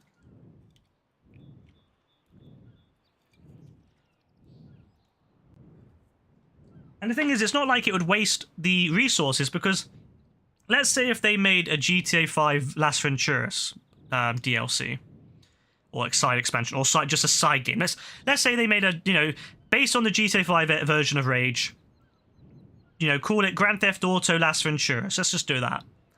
And it's based off GTA 5's version of the engine. It's got Trevor, it's got whatever, or maybe even a new protagonist who meets the old ones. I don't know, whatever they want to do. And okay, a lot of work put into it, a lot of the map work being put in. Maps take a long time to make, especially to Rockstar's level, because to be fair, Rockstar's maps are the most realistic of all these games I've played. I've never, when I play Saints Row and other games, I just think, God, this is so unrealistic. It's obviously no city gonna look like this. GTA does it great. Rockstar does it best. Then you could take all that work and stick it in GTA Online. That's what I don't get. They could have made a Las Venturas side game, made a whole new Las Venturas map for this universe, for the HD universe, and then stuck it in GTA Online. Maybe make it so that you got to pay for it if you don't have it, or if you bought GTA Las Venturas, you got it for free in GTA Online. I don't know, or just let everyone go there for free, and then if you bought GTA Las Venturas, you got a bunch of bonus shit online for free because you bought it. Or you could just buy it in game. If you didn't buy the, you know, a GTA Las Venturas, you could just buy it in game for GTA money. Whatever. They could have done something like that. It would have been a great way. They could have sold the map if they wanted to, or they could have just made it so that it was, you know, it would have been a whole new map. Okay, not the same size as GTA, as San Andreas, but it would still been a new place to go. And if they did that every 3 or so years, if they had done it in 2016, they had released GTA Las Venturas or GTA San Fierro, and then 2016 GTA San Fierro, GTA, and then in 2019 GTA Las Venturas. Bro, we could have been sitting on 2 other maps by now. whilst waiting for GTA 6, waiting for them to do a full-size GTA 6. And then they could have done Liberty City, because Liberty City's already finished. They just have to edit it to make it match up with the time change, because obviously, they don't do it in Los Santos. In Los Santos, there's still a bunch of building sites that are unfinished. So they don't even need to change GTA 4. They could have just left it in the same state. Maybe in the GTA universe, maybe all the builders have been on strike for like a decade. I don't know, but they could have changed it. They could have added some new buildings in, changed the layout a little bit, like they did with the old Vice City stories and Liberty City stories. They could have done a few changes here and there, a few little Easter eggs for old fans to come back to and see the differences. They could have done all that with this. Yeah, like the KO Perico hype was amazing. Like, people were really excited, and they didn't do anything with it. It's sad. They should have had it as a separate... I know it wouldn't really make sense, but just having it as like a free roam location, even just for a little bit, would have been nice. Even just people could just chill there. It would have been nice. I don't know. I personally think instead of doing KO Perico... And by the way, I think KO Perico is going to be an Easter egg in GTA 6. I have a very sneaky suspicion that KO Perico will be like a small island somewhere you can visit. Because I have a feeling they're going to have some Caribbean islands maybe in GTA 6, and I would be surprised if it's like hidden away somewhere. But they could have had that island that's off Los Santos. Los Angeles. There's an island somewhere near Los Angeles. They could have had that as where KO Perico was. Instead of being like a tropical island, it would have just been on the island off Los Santos. And then that way they could have had it spawn in all the time. And then that way, say on the southwest of Los Santos, there could have been another island. People could go over there in jets or just to hang out or do little things. And it could have then been in the same world, so people would have had a bigger area to go. And it would have made a point for boats. Boats would actually be useful, because at the moment, there's literally no reason to use a boat. You can drive everywhere without having to cross really any bridges. The flying's really easy. So there's no reason to use a boat like there would be in GTA 4, where there actually was reasons to use a boat, or even in GTA San Andreas, Vice City, they all had reasons to use boats. In GTA 5, there's really no reason to use a boat. So having an island off the coast would have made it a reason to have a boat. I don't know what they were thinking. I don't know.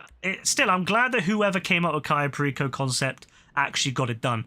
I always thank them for that, because although I'm not a big fan of the heist itself, it was the most unique thing we've had in GTA for years, because it actually took us away from the map. So, big shout out to the people who did that. But no, they should have been doing side games straight away, and then adding those maps into GTA Online over the years. That's all they had to do, and yet it would have made it a lot better. People would have had new areas. I think people wouldn't be as bored of this game. I genuinely think a lot of people are bored of this game because of the fact they don't really change the core mechanics. Like, Fortnite goes and changes core mechanics. Like, Fortnite's core game is very different from how it was when it came out, and that's what I think a lot of people love. But this game, nothing's changed to our core character mechanics since the game came out. There's not really any difference between us now. We've not learnt any skills that speed us up. We only have these core set of skills which aren't really that interesting. And then the map hasn't changed really. They've added a few things, but it's mostly just visuals. We have hangars, but they're already there. We've got the bunkers, I guess, the new bunker buildings, but they don't really do much. The casino was probably the most exciting thing they added to the map. So it's just the same exact thing. Back. Yeah, legit. That's the thing. It wouldn't be that difficult, because GTA 5, the engine's already mature, and they could have just been slapping out games. What's the point of making a whole new version of a game engine, all the work you make doing it just to never use it again? That's pretty much what happened with GTA 5. They put all that work into making the version of Rage that GTA 5 uses, as good as it was for 2013, and they never used it again. Just, what a waste. You see games games that use Unreal Engine, and they all have, God, I'm so bad at this. They all have, there's so many games that come out of different versions of Unreal Engine, and so it makes sense developing it. But Rockstar developed a whole new engine And I can understand back in the day because their logic was, okay, we're going to develop our own game engine because we want our games to use it. Okay, fair enough. It means you haven't got to pay other companies you haven't got licensed engines from other companies, and you can really, build it to your needs, right? And then they never ended up using it. They designed it for GTA. Well, yeah, it was used first on that tennis game, then GTA 4 used it, then Red Dead, and then GTA 5, and then Red Dead Redemption 2. So they've used the engine that they spent all that time working on a grand total of what? 1, 2, 3, 4, 5 games. They've used it on a grand total of 5 games.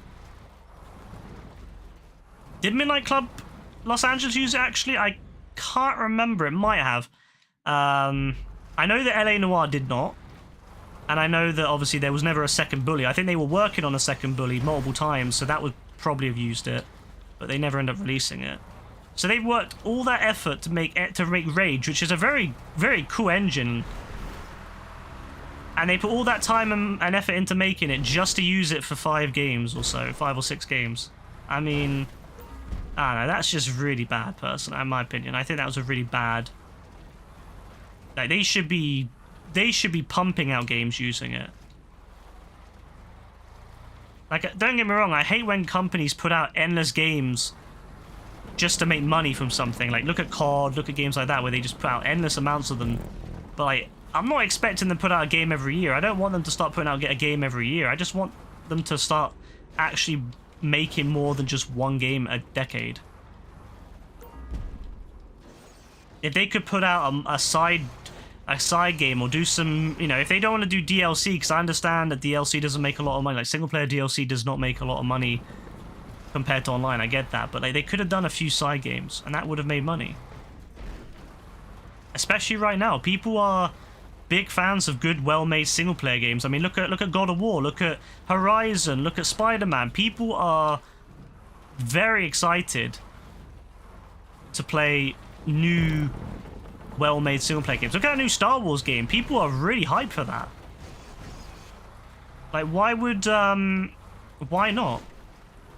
Oh, apparently the reason... So get this. You know how originally it was an Xbox only thing? The Xbox, remember how they did it so that Lost and Damned and Ballet Gate Tony were Xbox only, then it came to other consoles and other PlayStation 3 and then PC. Apparently it did really bad. Microsoft gave them something like 50 million, and apparently it didn't even match that. It didn't even make up what they spent on it. It was really, really... That's what I think that's... From what I've understand and what people have said, people who work with Rockstar, the reason that they've never done another big set of DLCs like that is because they didn't sell very well. And that's understandable. Like, I can fully understand why. At the time, people, DLCs at the time were more... there was more like the early days, the idea of buying online was still very, new. Buying something online and download it to your console. It wasn't... Like, I know that people started doing it more, but... It wasn't super common still. Like nowadays, yeah, everyone just... I don't know many people that buy games on discs anymore. I mean, I still kind of do. I do a bit of here, a bit there. But a lot of people I know now just only buy games on digital. But those same people 10 years ago would never bought anything digitally. So that's why it didn't sell very well, and yeah, that put Rockstar off apparently. But like they need to realize it's a different era now. It's 2020 bloody 3. It's not 2010 anymore. Like the difference in like people's internet connections are so much better now. You can actually download a game and have it ready for you in a couple of hours. Whereas back then, if you downloaded a big game, bro, it would be days. I remember I used to have to decide, okay, I want to play a game tomorrow. And I would have to start downloading it at about 6 o'clock the day before, 6 p.m. the day before, so that I could be ready to play it the next day. Whereas now, even though my internet's not even that fast, my internet's quite slow compared to a lot of people. A lot of people here now have hundreds of megabits, sorry, gigabit connections. I'm chilling with about 70 download. And yet, that's more than enough. I can play pretty much any game I want to play in about a max of 3 or 4 hours. So not only is it much easier to get games nowadays online, so that helps a lot. Obviously, the consoles are designed better than they used to be for that. Like, I remember the PS3, you couldn't put the game, you couldn't download something when it was there was no sleep mode on the PS3. So the way that Sony had to do it is that in the morning, when they added an update, so that in the morning, or you could set it at a time of day, you could set a certain time, and then the PlayStation 3 would turn on and download anything you had set to download, or any updates or anything like that. And it would have about 2 hours to do it, and then it would turn off. And if it had finished all the downloads, it would then turn off automatically. Otherwise, it would turn off after 2 hours. And it would basically just put it into full power mode, but like very low power being consumed. But it was still the full processor running, because there wasn't a processor in it to do stuff like that. And you only could do it if you had PS Plus, which I had, so it was fine. But a lot of people didn't.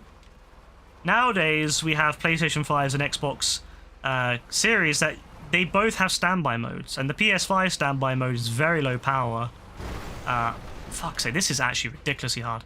The PS5 has a fantastically low-powered standby mode, and so you can just have everything download when you're not there, and then come back and it's all ready.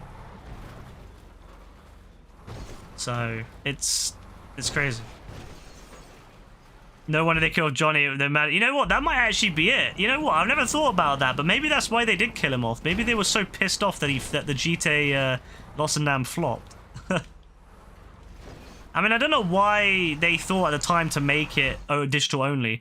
When they did do episodes from Liberty City, it was obvious that was the first time they could actually do it on disc, and it did sell better, I feel, from what I've heard. You know, and I know loads of people that got episodes, but they didn't get them separately as DLCs. But it's still, obviously, the marketing it wasn't there as well, so it still didn't do as well as they had hoped.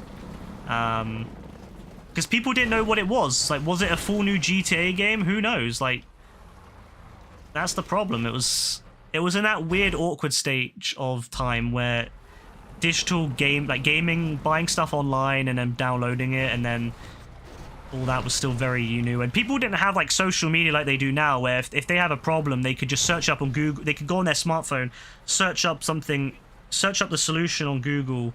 Or go on social media and ask and go, on Twitter and go, oh, hey everyone, what's this game? What's this new Lost episodes from Liberty City? What is this? What does it mean? Like, nowadays, anyone could do TikTok as well. You go on TikTok, everyone's talking about stuff, right? Showing off what it does and how it works. No, not back then. Back then, if you didn't know what it was, you would just like, well, you just didn't know.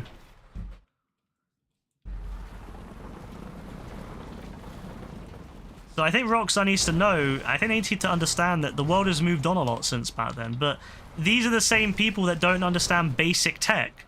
They can't even make their website work properly. I mean, I don't have much faith in them. I think ultimately the issue is that a lot of the people that work at Rockstar don't know how to keep up with with current date stuff. They're like, they still think it's...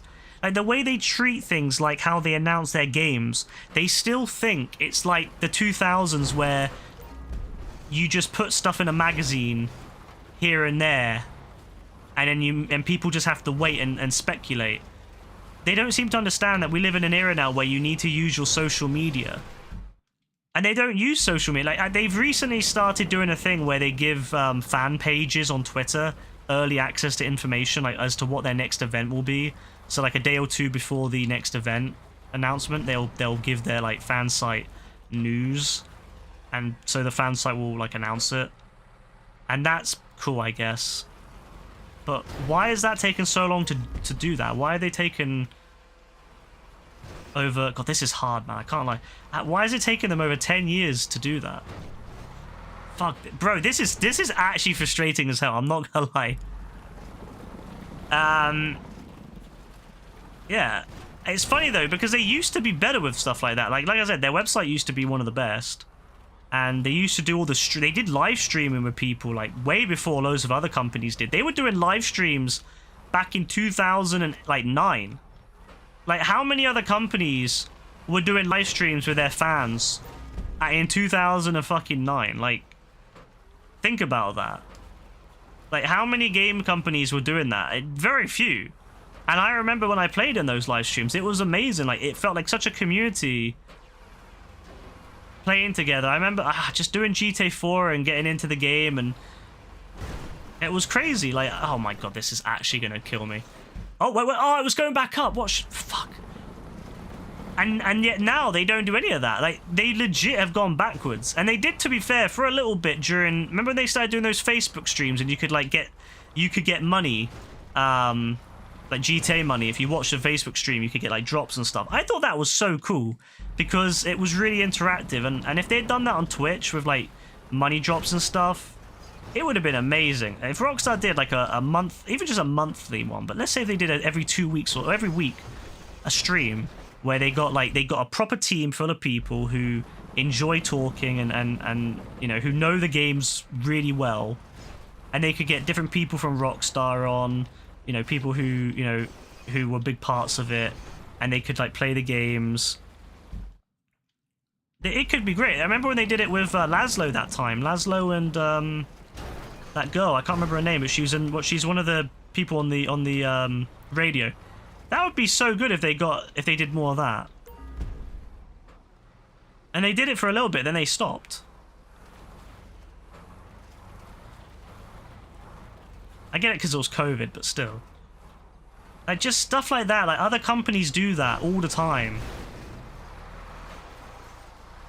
Like, other companies do that stuff all the time, and yet Rockstar just doesn't. And it's not... It's just the little things that just make you feel like, oh, okay, they care about... I know that we're just a consumer, like, don't get me wrong, we're just a consumer, but it makes you feel like at least they somewhat do care. Alright, okay, we've got to be careful now, by the way. We've got to really not fuck this up. But they just don't do anything like that, and it sucks. Oh, fuck. Oh, no. It's taken us 14 minutes to get through that section. Excellent.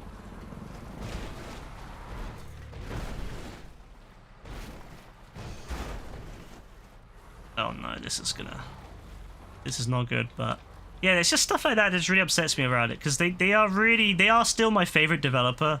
I absolutely adore Rockstar Games, like the stuff they put out. I absolutely love everything they've done, other than certain aspects of this game. But it's so hard to support that now because they just don't seem to care, and they don't want to try.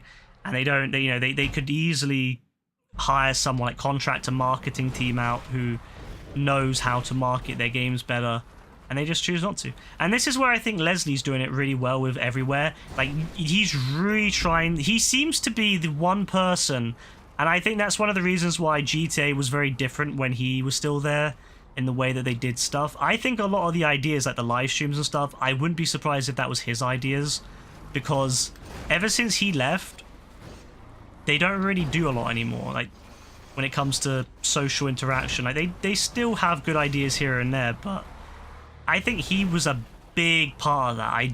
And we've seen it with Everywhere, where he actually responded to fan sites and saying, you know, we're ready, you know, we want you to be part of this journey, and once the time is ready and we've got more to tell you, we'll talk to you.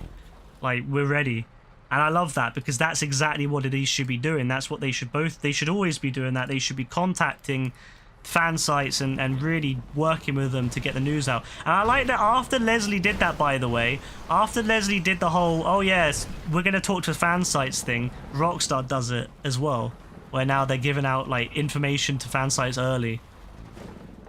I like that. Like, they've been watching Leslie, I'm telling you. They sit there and they watch what he's doing, and when he does something, they think, ah, yeah, that's a good idea, we should do that too. I'm hoping that Everywhere, I know it's not going to be like the GTA, it's not the GTA clone that's going to beat GTA that everyone was hoping, but I hope that Rockstar will look at what they do with their tools, and I hope Rockstar will think, ah, you know what, we could do that with GTA.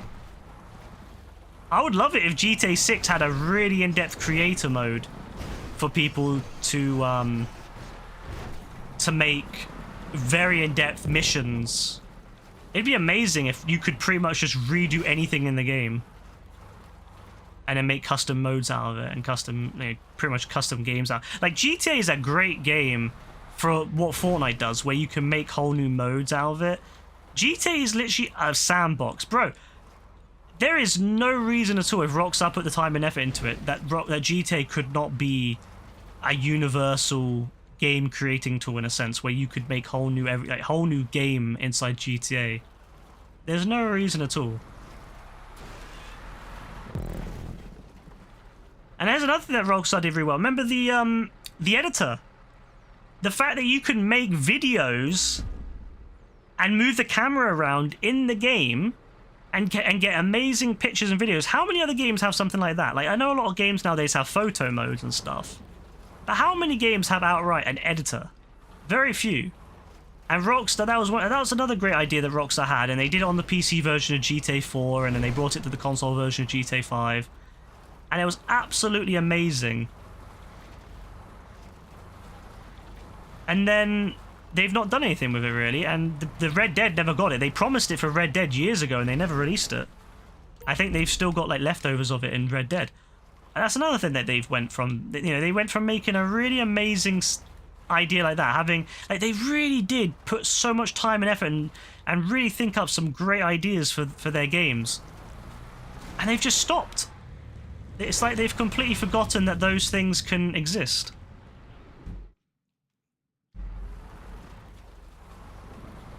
Like, I wouldn't be surprised at all if GTA 6 doesn't have an editor, doesn't have a creator. I really wouldn't be surprised if GTA 6 is just a bare bones GTA. Like, I think that, yeah, the actual game itself will be really in depth, but I think that a lot of the social media aspect of it and the social side of it will just not be there.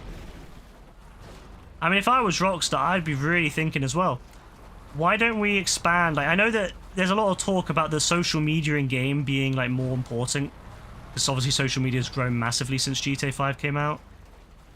And I would love to see Rockstar make, like, a real version of Bleater where you can post, like, you know, like online, where you can post all your, like, videos and, you know, screenshots and different things you've done in the game there. But will they do it? Huh. No.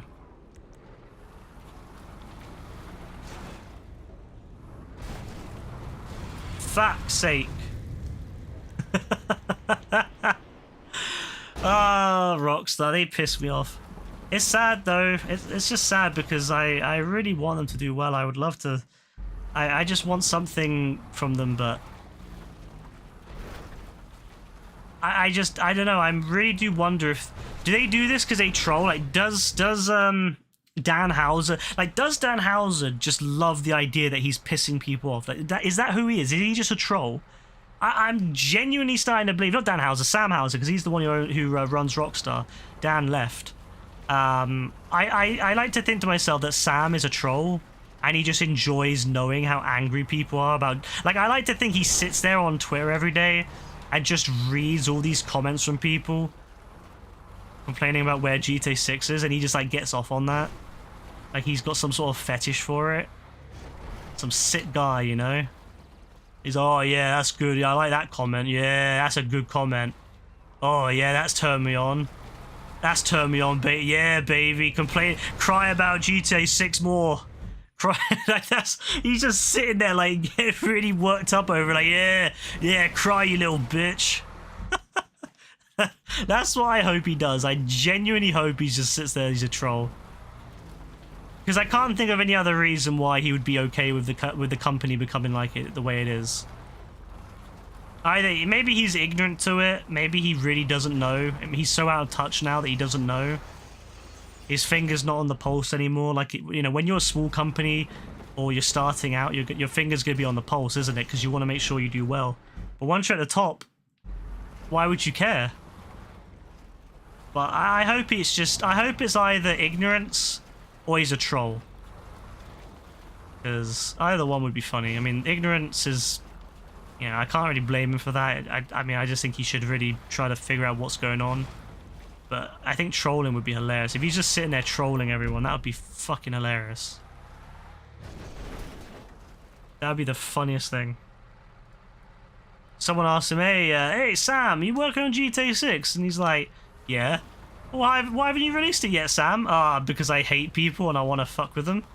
That would be pretty funny.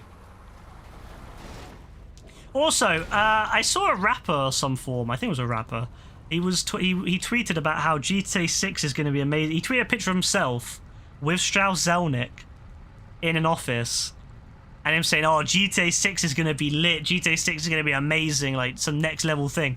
And I'm sitting thinking, is that a marketing thing from Rockstar? Like, are they trying to get a few little, are they trying to keep people interested, or is that just some guy thinking he's going to be okay saying that, and then Rockstar's not going to be pissed? Because I have a feeling Rockstar's going to, if it's not intended, Rockstar's going to be sending him a very, very long letter expressing their disapproval of his actions.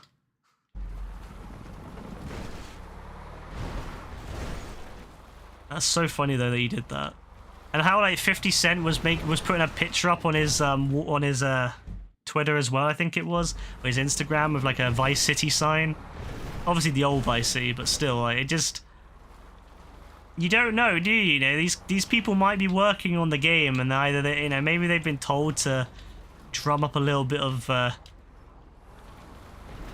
like to get people kind of talking about it again, because obviously you want people to talk about stuff. Like, I genuinely think a lot of times companies just make a bit of like they'll do something just to get people talking about them.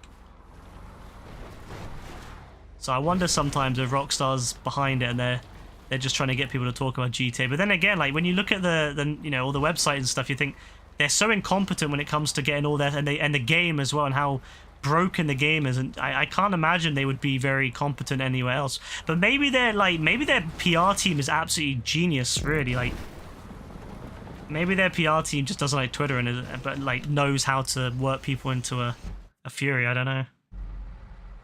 God blame Watch Dogs and Saints Row. They keep failing not giving GTA competition. I agree, 100%. Yeah, though there is no competition for GTA in either Red Dead or GTA. Like, if there was another very highly successful Old West game out there, Rockstar would 100% put a lot more effort into Red Dead Online. And likewise, if Watch Dogs, if Saints Row had, let's say if Saints Row 5 had come out years ago, let's say Saints Row 4 and Get Out of Hell, and then they kind of did a soft reboot where it kind of goes back to the beginning, but not with the new characters where they're just shit. Like, they bring back Gat, they bring back Pierce and Shaundy, and there's like little Easter eggs and references about like Zinyak and like how it all came to an end. Like they know that they know that it was a thing that it happened, but it kind of rebooted the universe and you got to start from scratch. But they know about what happened. They still remember when they became the president, but they got to redo everything. That could have been good, and they could have made a really good thing out of that. And then especially if they put it online, because like Saints Row's got an amazing character builder. Like I think that online mode would be amazing. A proper online mode for Saints Row would be insane. They could have done something great with it. They done that, yeah. But instead, we got this weird reboot with the really shitty characters who are really cringe. Like they're trying to be like like to appeal to Gen Z, but the thing is, all that happens is all the Gen Z people think it's weird. Like, I get what they're trying to do with the trying to make it more, I guess, diverse and all that, but like, I don't know, I feel like Saints Row was diverse anyway. I don't think we really needed a guy with like these weird people with these weird haircuts running around and complaining about student debt and stuff. I think it was student debt they were complaining about. I still need to play the game. I have it on my shelf. I heard they're putting a heist in the game, so I might play it then. I don't know whether Rebecca's gonna get it. I'll be honest. I've been waiting 4 months now for Rebecca to get it, and I don't think she's gonna get it. So I'll probably end up just playing it single player, or maybe with Gaz. Oh no, that would be terrifying.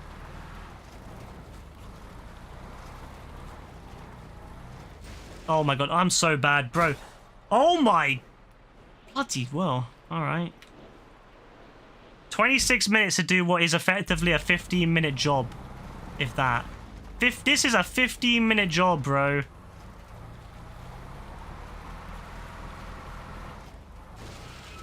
Oh my god. Oh my god.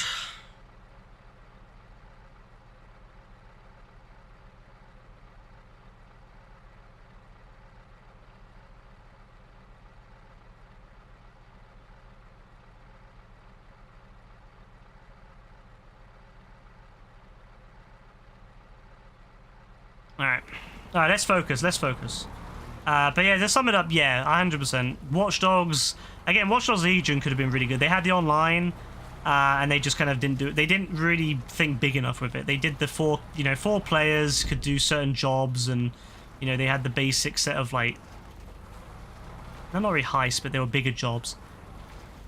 But then they just didn't really go far enough with the online. It felt more like an addition to the single player rather than its own thing again. Maybe next Watch Dogs will do better. Oh my. But yeah, Saints Row had no excuse. Saints Row should have been that.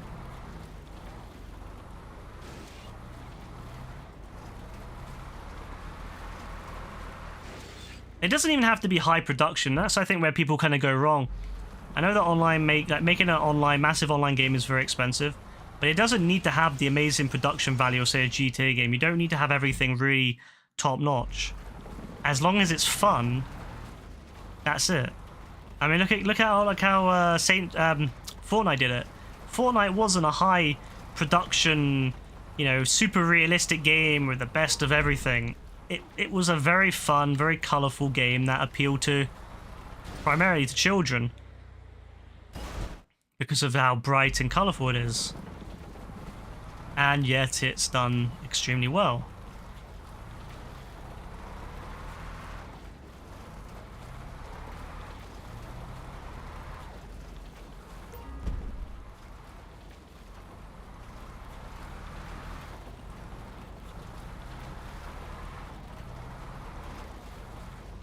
This is the moment of truth, isn't it? Oh, you...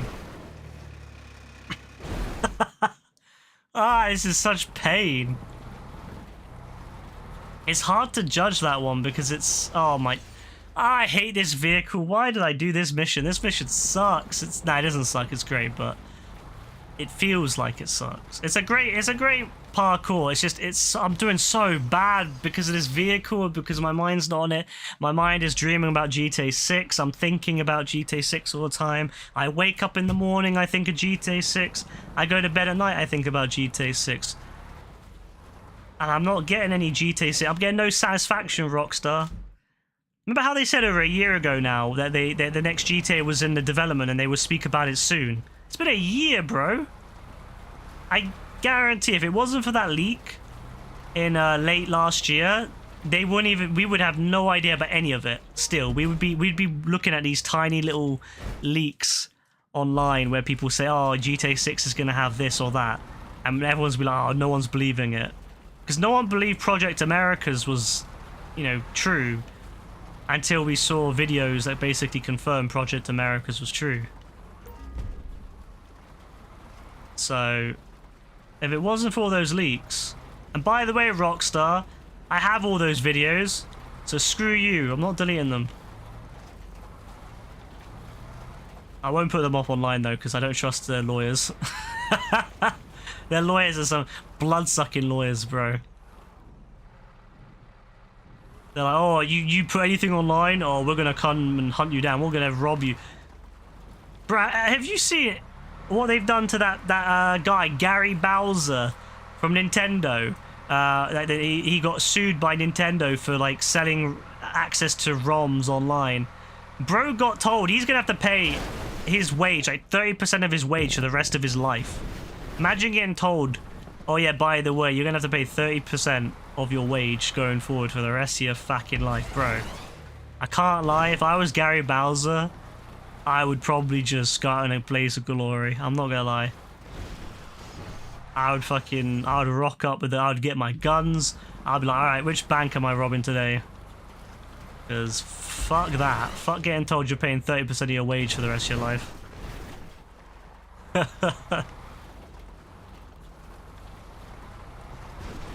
Bro got robbed. Bro got legit robbed. Imagine his name is Bowser, right? They could have made a meme out of that. If Nintendo was smart, they could have made a meme out of that. But yeah, you know, Gary. Oh look, the evil Gary Bowser is trying to take our, you know, trying to, you know, steal off us. Blah blah blah. But we're gonna be nice, like Mario. We're gonna give him some leeway, you know. No. Bro they went in hard. They weren't acting like Mario. They just went in. They just straight up destroyed him. They have no understanding of Mario. Yeah, his life is done at that point. Fuck that. 30%, bro. Madness. On a side note though, I enjoyed the movie, the Mario movie. It was better than I thought it was going to be. I didn't know how to feel about Chris Pratt at first, but I have to say I honestly was fine with it. I understand why they went with him now, and with that kind of design. So yeah, it was actually a really good movie. I would recommend it to everyone. It's not like the best movie in the world, but it's just fun. It's just a fun movie.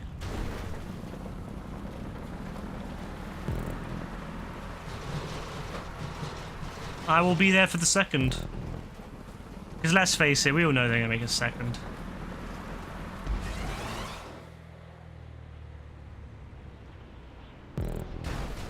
And I'm not lying, I'd love to have a Legend of Zelda movie as well. I think that could be a lot of fun. I think there's a lot of things they could make movies out of in the Nintendo library, really. So I'd be up for that. I'd be up for a good old Legend of Zelda story.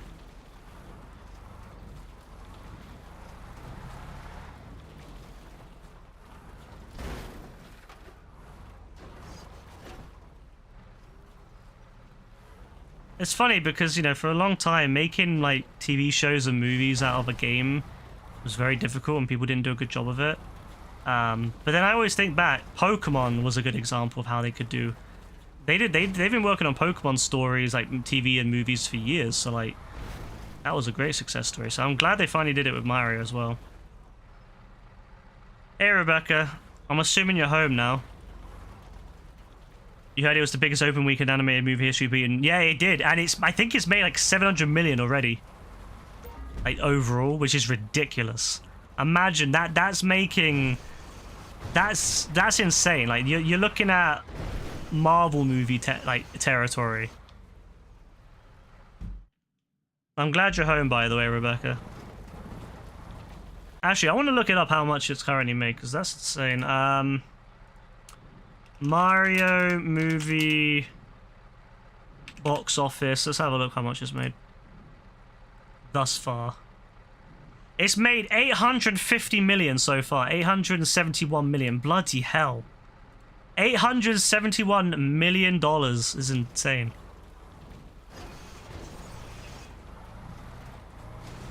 The guy came in again before you closed. What does he do? Does he just like stand there looking at you or something?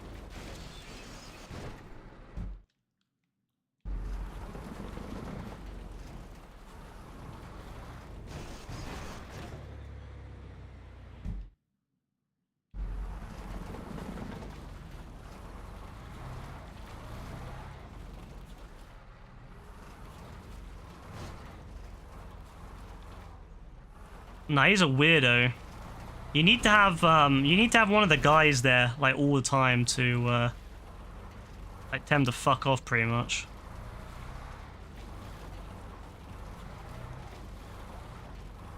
It's mad that they don't have at least one guy in there. Like there's no way in hell I would want only women working in a shop.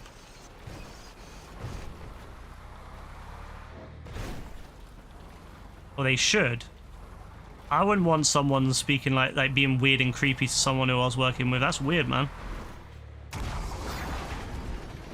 Finished it. But yeah, that's prime Marvel numbers. Honestly, the movies they've really done well. So I can understand why, because kids, you know, kids obviously love Mario stuff. So, and also adults. So, perfect combo. Probably a software developer, to be fair. If only, right?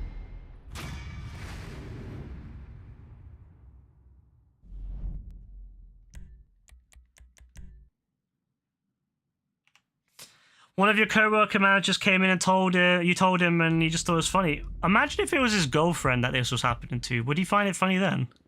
That's what I would say. Is like, would you find it funny if it was your girlfriend that this was happening to? Like if your girlfriend was feeling creeped out because a guy kept like doing stuff like that to her. Like that's the thing.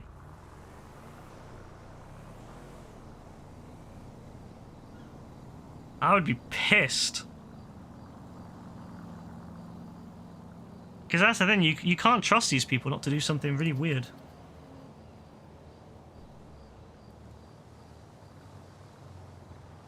Alright, one more. Toreador. Oh, that's alright. Says it's 3 out of 10, but let's face it, it's not going to be a 3 out of 10, is it? It's going to be a fucking hard one. I'm not angry, Rox. I'm not angry, creator, but I feel like sometimes you lie about your difficulties. 3 out of 10, my arse.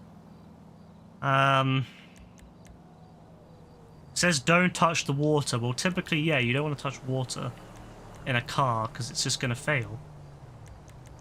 I remember at one point where Rockstar made it so if your vehicle touched water even after you got out of it in a race, it would like reset you back to the last checkpoint. And I remember Bruffy, he was doing a G-Fred one time when they first did that, and he was really surprised and unsure what the hell happened when he got teleported back. He got teleported all the way back after his bike went in the water, I think. Oh my god. Good times. Yeah, my night's been alright, thanks.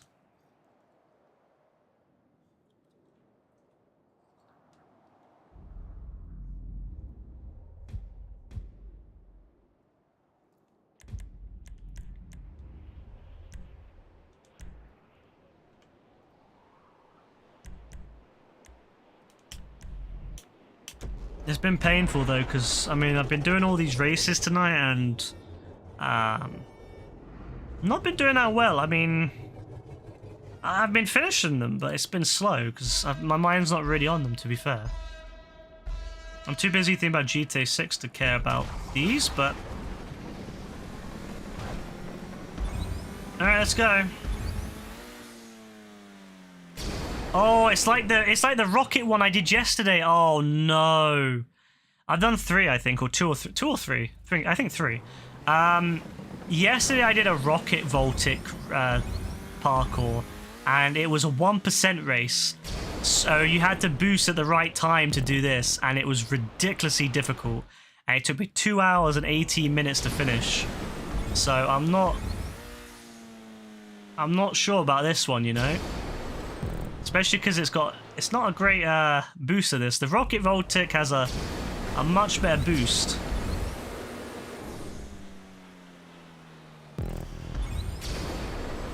Oh my. Oh my, this is not easy, I'm not gonna lie.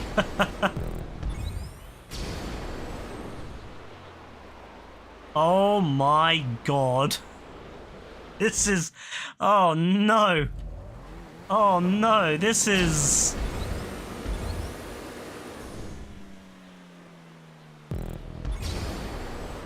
Oh no. Oh no, this is ridiculous. Oh, this is harder than the Rocket Voltic one, I swear, because the Rocket Voltic at least had a really strong boost. This does not have a strong boost.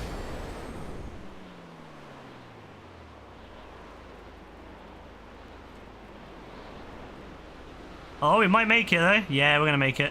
Woo! These are fun though. I can't lie. I love these boost ones. Oh no, this is not what I anticipated. Can we save? Yeah, we saved it. It's fine.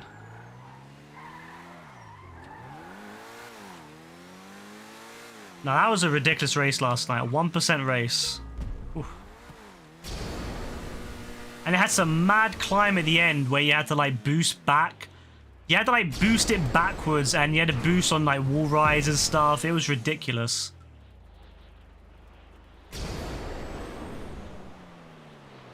Oh no, too far to the right. No! And of course, the longer the distance, the harder this is.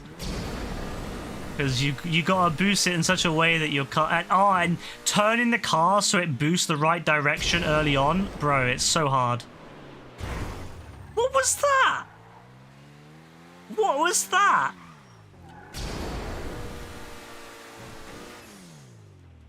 I don't think I need to boost on this, to be fair. But I'm going to.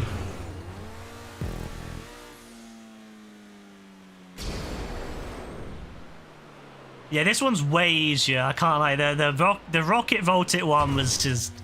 No, that was not easy. I wish Joe was here still, because he could tell you how much pain I had that time. Honestly. Oh my... I make some mad dumb mistakes, don't I? I'm like, oh yeah, you know, oh, it's so easy compared to the rocket vaulted one. And I just drive right off the bloody edge. Alright, let's focus. Let's put the focus brain on, yeah? Let's go, come on. Easy. Watch this, watch this. Look at this, look at this. Easy. Watch this, watch this, watch this, watch this. Yeah, look at this, look at this. One time, one go, one go. Beautiful, sexy, let's do it. Alright, easy, one go. No, okay. Okay, second attempt. See? Did it though? Did it? Watch this, watch this. No idea where I'm going. I went too fast. Bollocks! No!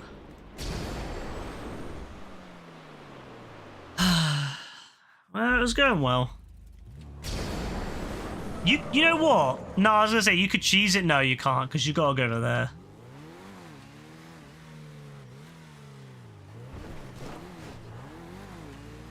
I'm not gonna lie though, I genuinely think people should do the rocket voltic one.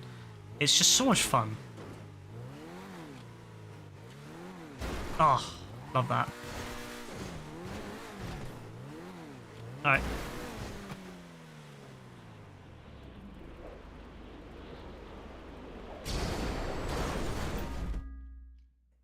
Oh. I thought it was going well for a second there. Oh my, no, you don't. No, I can't believe you would fall on the easiest bit. You just have to not fall. No, it's not hard not to fall. One thing I would like to see in a future creator update, or maybe in the next game if they do a creator, having it so you could change the grip on the platforms. I would love it if you could alter the grip of anything. So this, if you could put the gravity on this and the grip to like max, could you imagine it'd be like driving through molasses? That would be amazing. And then you could have like really icy, smooth ones. See, Rockstar, this is what I'm asking for. More control. Right, a little bit fast here, and then slower here. Not too fast, not too fast, not too fast. Oh, that was close. And then up here, oh, this bit's a little bit sketchy. It's not hard, but it's a sketchy bit. Down there. Okay, oh, slow, slow, slow, slow, slow. Up, up, up. It says red. I think that means boost here, right? It did mean boost there. Alright, what's next? Oh, lovely. Nice big boost. Where the bloody hell am I going? Wait, where's it? It's over here, right? Oh, no, we went way too high. We went way too high. We went way too high. Oh, come on, come on, come on! That's the wrong way! In most racing games, you can change your tires grip, and I like the second bit there, Kasiga. Too bad you can't kill anyone in them. You know, that's why I started playing GTA, actually, was because I remember playing, back when I was a kid, I would play games, like I remember playing Driver, and then I remember playing some racing games and thinking, oh, I wish I could kill people in them. And then, lo and behold, we found out about GTA. And it was the most amazing experience ever after that.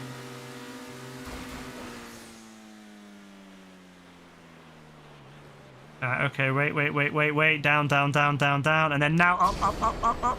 And perfect. Oh. Oh my god. I think both ways are the same, probably. I mean, I can't imagine that they would make them different.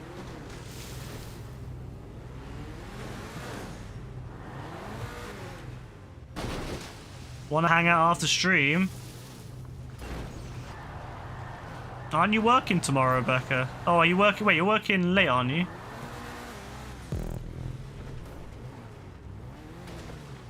Wait. Wait, where am I going? Wait, where the fuck am I? Wait, what? Oh, that goes from there. No, it's fine. What am I doing? It's too late to hang out. Go to sleep. Big day tomorrow. Yeah, we can hang out, Rebecca, if you want. That's a surprise, Rebecca. Usually you are sleepy. No, we went way too far. We went way too... Yeah, we went way too far. Oh, yeah, there was this really cool section in the Rocket Voltic one where you would respawn mid-air from a checkpoint, and you'd have to instantly boost. As soon as you'd respawn, you'd have to instantly boost to, like, get to the next checkpoint. It was awesome. Ask you again in 30 minutes, legit. The thing about Rebecca is that she can fall asleep in about 2 minutes.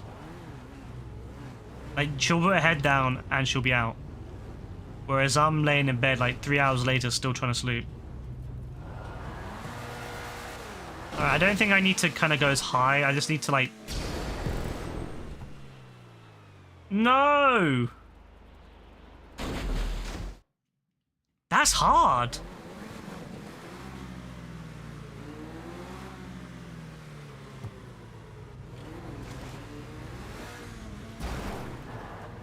That's really hard. Do I not need to go? Do I just need to do like a normal boost instead of like trying to lift my, like, fly up to the top? Maybe I just need to fly forward. Maybe I'm doing this all wrong. Maybe I'm doing this all wrong. Yeah, I'm doing it all wrong. Here I am trying to aim upwards to get it, and I just had to go forward.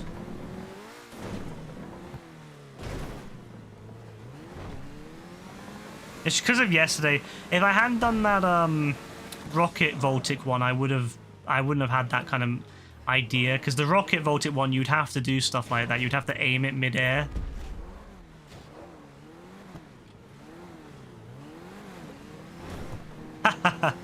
I didn't mess that one up. Fuck drugs. Why? Never been true happy since getting laced. Well. I thought you were doing pretty well, Kasiga, recently. You said you were doing well, your cleanse and everything.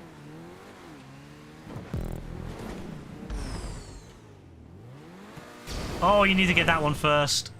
Wait, we can recover. We can recover. We can rebuild. Watch this, watch this. Oh, look, that was badass. We're not going to make it, though. No, we play ourselves. We played ourselves, that's right. No, we can recover. We can recover! No, we can't recover. Yeah, I hate it all, man. Fuck the cleanse, damn. You're having a relapse today, you can see. You're having a bad day. Beautiful, sexy.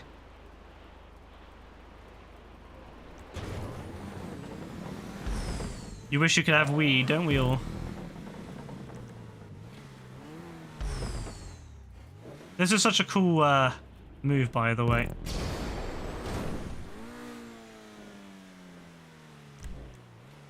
It would have been cool if I hadn't messed it up.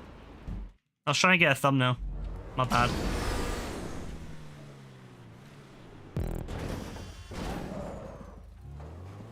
I don't know if we can recover from this. No, I don't think we're recovering from this. We're going backwards. We're going backwards. Alright, get a thumbnail, get a thumbnail. No, bad thumbnail. You hate waking up in the morning and seeing the same face you've been seeing for the past 16 years. You don't even want new, you just want it all to stop. That's a bit deep. Why am I not able to do this anymore?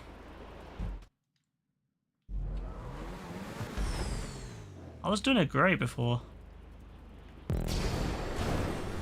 Nah, I'm so dumb now. What the hell?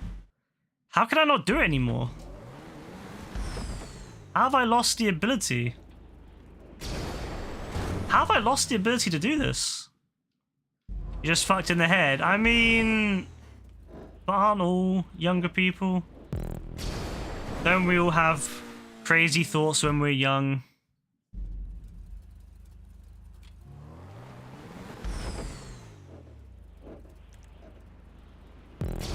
Alright. Come on, come on, come on. Bro. How am I not getting this anymore?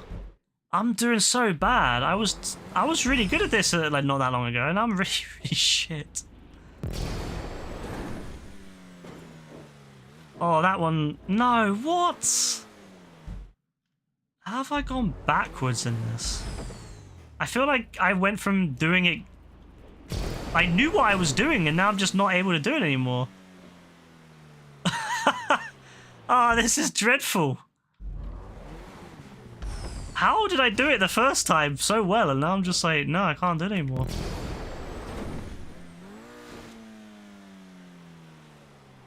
Nah, I have no idea. I've got no idea what I've done wrong. I can't do this anymore. I need to not hit the side, that much I know. Fuck. You don't get... The boost isn't long enough, I feel. I feel like the boost needs to be an extra, like, couple of seconds long. Like that. Yeah. That's it. That's what we want. Alright, good picture, good picture. 10 out of 10. There we go. I have to, like, curve it in a way. Oh my god, it's so hard because of the timings on the boost are weird, but I think this is fine. No, it's not. No, it looked alright. Yeah, I just have to... It's probably easier sideways, to be fair. No, maybe not. Maybe not. Maybe it's worse sideways because the car turns to the side. Oh my god. Yeah, you gotta like boost it there and then like kind of move it forward. Yeah, that's what you want. That's what you want, yeah. So you need to boost it straight up and then turn it forward at the very, maybe the last half a second of the boost, if that. Bloody hell, that's tight though. See, the Rocket Voltic's better because you have a much longer boost. This... And it went the wrong way. But it's fine, that's what we needed to do. Just not that way.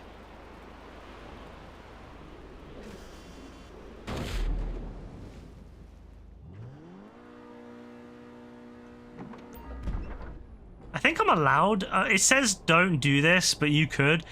I'm not going to because it'd be just basically cheese. But you could do that. Oh, that's a decent one, I think. Oh, that was beautiful. That was... Oh, that was almost perfect. That was almost perfect right there. Doing it the second time, that's the hard one because the first time... If you mess up the first one...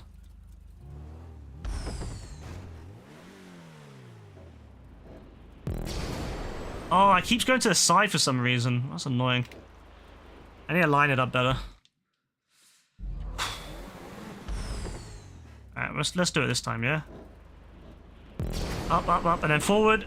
Beautiful. Oh, that was gorgeous, that. That was a gorgeous one. That was beautiful. Yes. That was one. That's what I'm talking about right there. Get good, I wish. That's your scene, not for me.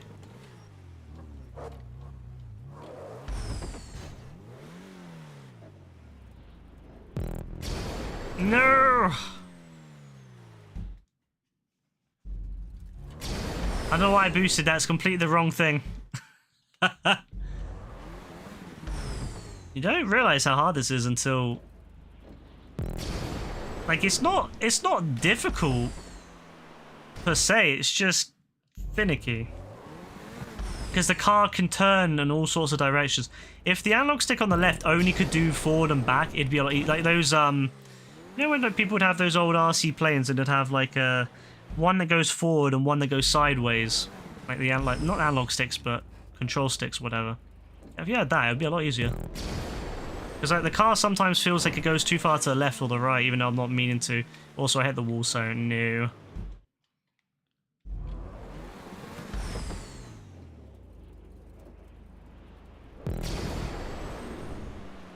Oh, that was a bit close. I think we're fine. Yeah, that's okay. A little collision there at the end, that's alright. The only thing that matters is as long as we don't mess it up too much. Also, this bit here stresses me out. Alright, run. One. And then forward. Yes, I think we've done it. I hope. Oh, please. Yes, we did it.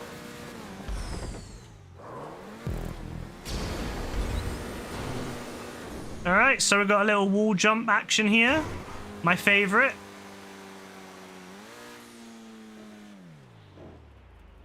Well, it's not really a wall. It's not like a proper wall jump, but it's... the jumps. I think I went a bit too quick on that one. That's okay. Oh, I did the boost in a really awkward place, but I think we can still make it up. Oh my. Oh my.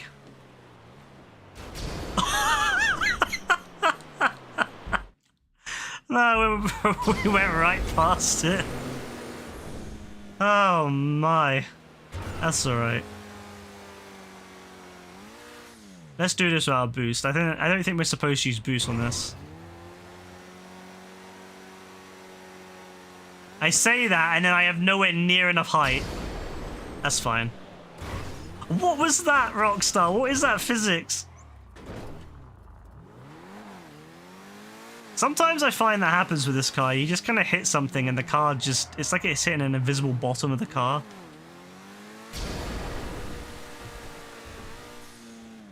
Alright, I mean line it up.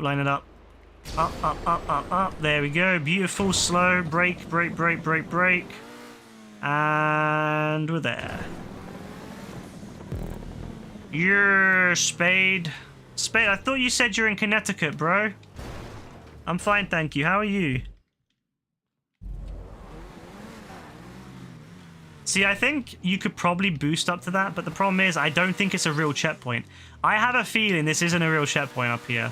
I have a feeling this is one of those fake checkpoints where it's just to tell you where to go, and also so that you can't just skip it, because obviously in old races sometimes you could cheese them by skipping certain areas, going straight to the next checkpoint. But yeah, I think, look, if I touch this right and then respawn, let me guess, I'm not going to respawn up here. No, I knew it. I knew it was a fake checkpoint. It's like a checkpoint. Nope, I did not, because it rained over there. Bro, you didn't go to Connecticut because it rained. Bro, do you just cancel your day if it's like raining or something? Is that what you do? Do you just cancel the day? Bro would have a bad time in the UK. Like every day you'd have to be cancelling his plans. Like, oh, I want to go to London today. Oh, sorry, it's raining. When's it not raining again? Next month.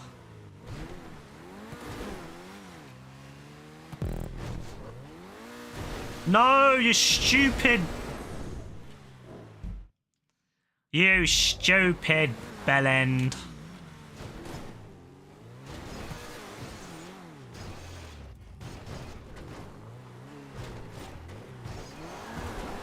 Alright, go around the right way. Left just... Who does left? Clearly the right way is the best way. Right way is the right way. Look at that. See? So much easier it is going right. No, I always go left for some reason. I don't know why.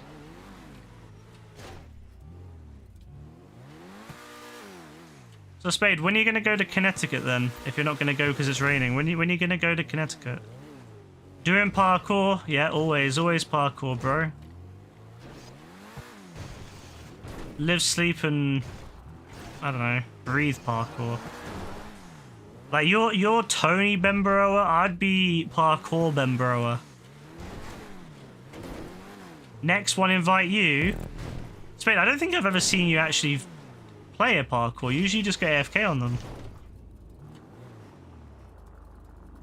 Oh, I don't like the look of that. One day. Yes, Spade, one day. It's good to have dreams. You know what? Screw it. Just drive on the left. Oh my.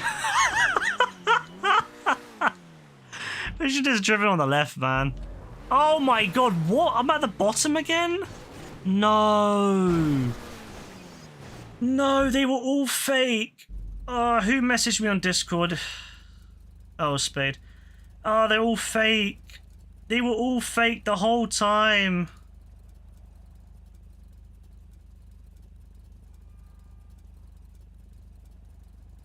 You were all fake. The whole time. Do I have any soda left? I don't. Oh no, I do. Oh yeah, Rebecca, guess what?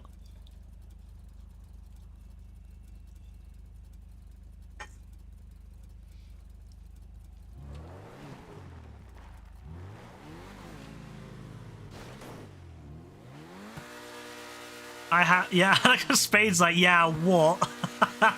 I had that Domino's pizza, you know, the new one, the Mexicana. I had that today.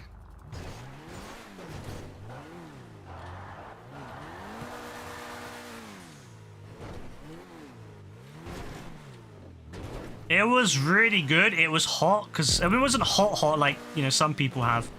But it was hot enough that it wasn't burning my mouth, but it was definitely hot. Which makes sense because it is supposed to be a Mexican-inspired pizza. So yeah, I'm very happy I had it. I also had some. They have these new cheesy wedges. They have cheesy wedges, and then they have like Mexicana cheesy wedges. I had the standard cheesy wedges, and they were quite nice. So.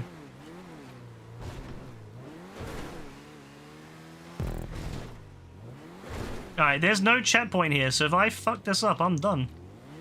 Oh, I'm fucking up already. Good stuff.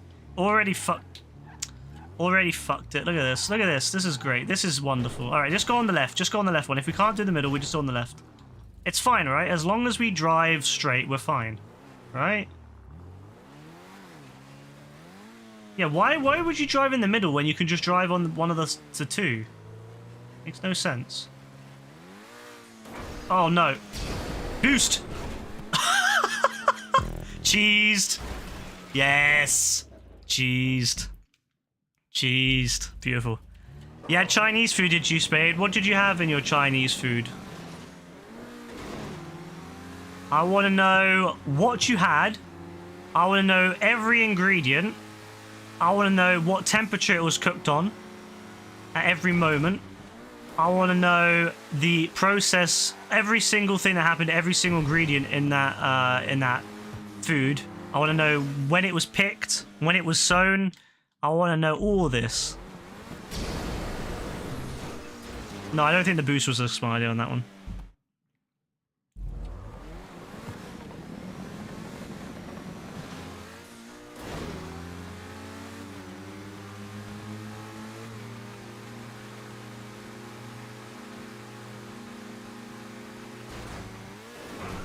Oh, I've got this ad in my head. There's an ad in the UK going on at the moment for like a bank, I think it is. And it's like, this girl is on fire. And I keep hearing Gaz now. So I'm like, in my head, it's like, this Gaz is on fire over and over again. It's very annoying. It's very, very distracting. Like when I'm trying to drive, it's very annoying hearing a woman, yeah, her like screaming about how Gaz is on fire. It's very off-putting. So I would, oh my god, see, I'm not paying attention because I got that in my head constantly.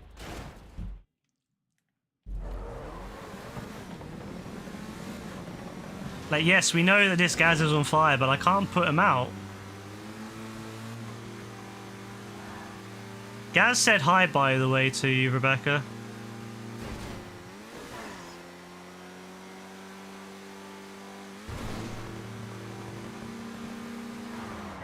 Oh, that's a oh, what is this? No, that's a nasty one. He's not on anymore, though. But he was on earlier. And he said he missed you, but I'll tell him tomorrow. He asked if I'm going to be on tomorrow. I said, yeah, I'll be on. So I'm going to message him. I'll get into a party with him tomorrow at some point. I've been really good the last few days. I've been getting in their parties with him every day. Oh my god. I hate this so much.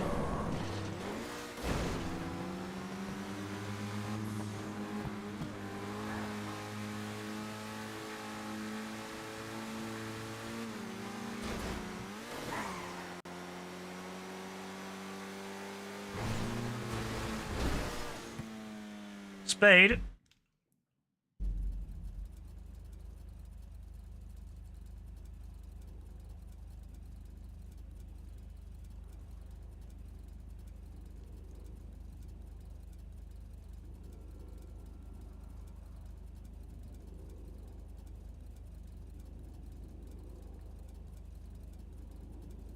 Ah, there we go. I was waiting for Spade to reply.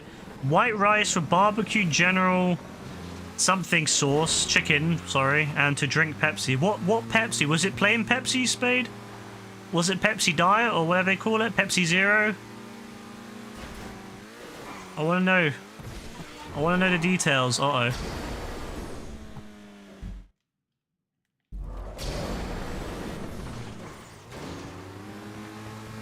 I appreciate Spade's listing out.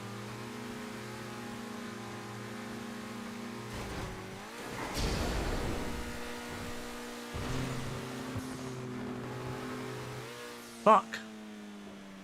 I hate this level. No, I don't. I don't hate it. I just... It's just 30 minutes of pain and suffering. I don't know if my mental state can handle it any further.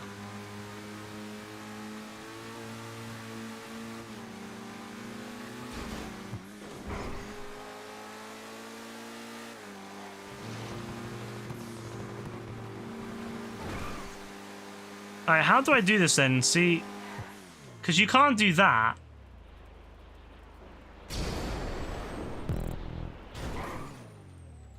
Original Pepsi. Ah, that's a good choice. Original Pepsi is elite.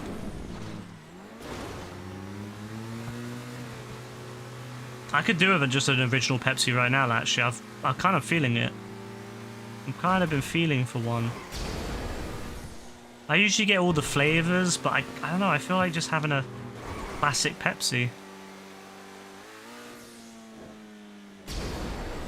Oh my god, this is so much fun.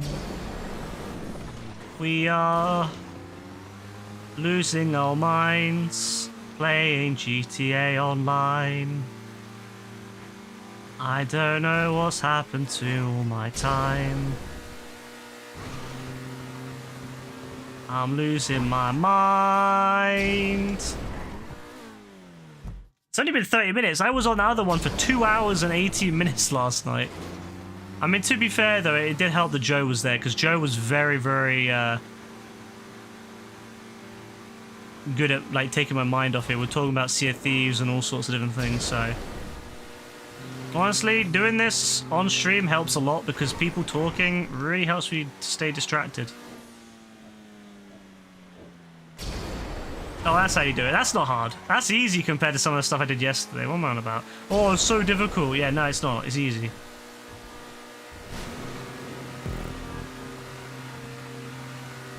Yeah, I do. That's I start singing when I'm really, really out of it. Oh. No, that was not it. That was not the one. I don't even think I need to do anything special. I just need to go off... Yeah, I made the same mistake yesterday on the Rocket League one. Not Rocket League, Rocket Voltic one. I just need to do that, but better. Pretty much.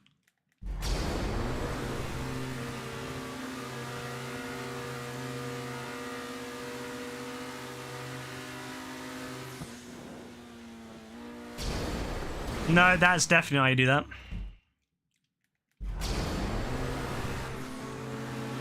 Rebecca, you're excited to see Evil Dead Rise?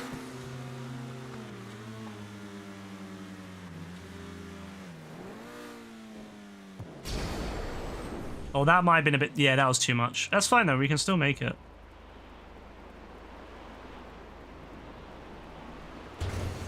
Oh, we can't make it.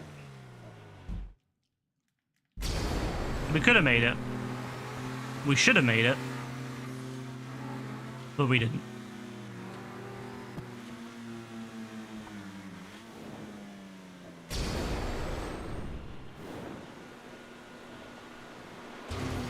Oh, we could have probably done it in one, but I'm not going to. I'm not going to play that game. Because we know what happens. I'm going to mess it up.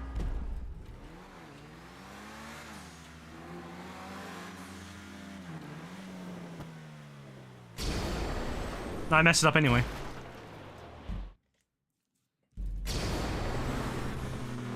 I probably wouldn't have messed up worse than that. That was pretty bad. I don't know if this is the right strat. It probably isn't, but it's what I did yesterday with the rocket voltics, so I'm gonna do it again.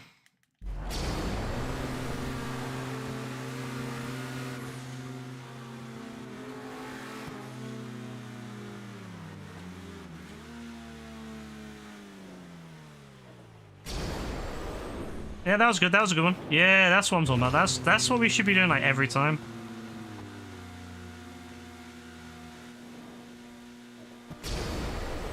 Yeah, that's fine. That's fine. You know what? It wasn't clean, but it was fine. It wasn't clean, but oh, you could do multiple laps on that. Could you imagine doing like a 3 or 4 laps on that, bro? I would be done. By the end of it, I'd be crying. I'd be crying, bro. I'd be bawling my eyes out like, oh my god, please no more. I'll tell you the secrets. I'll tell you where everything. I'll tell you where the code is to the safe. I'll tell you where the code is to the vault. I'll tell you where it all is. Don't worry. I'll give you my cryptocurrency keys. Oh, that was so much pain.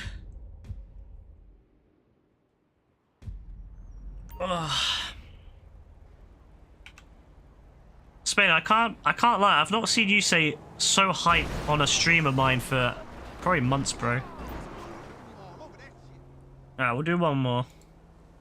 Let me see if I can find one that Spade will enjoy.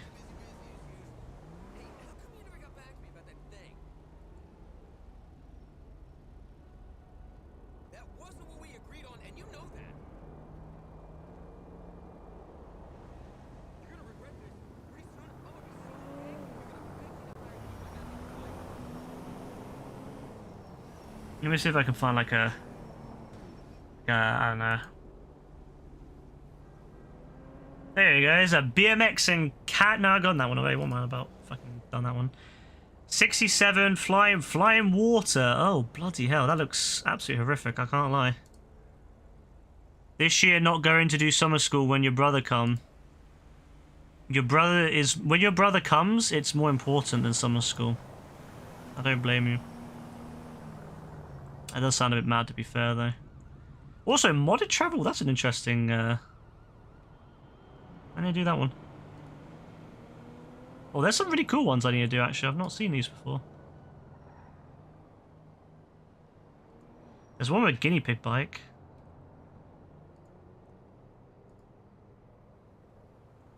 BMX or skateboard, get to hang out with him, huh?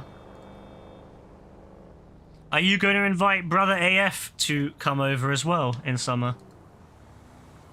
From the Kingdom of Saudi Arabia.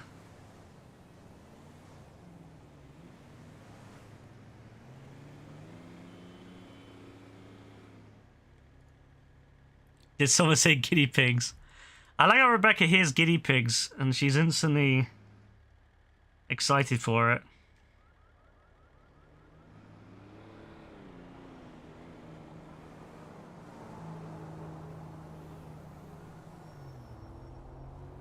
Why are you not going to invite brother AF, Spade? Do you not want to have brother AF, is it? Do you not appreciate brother AF?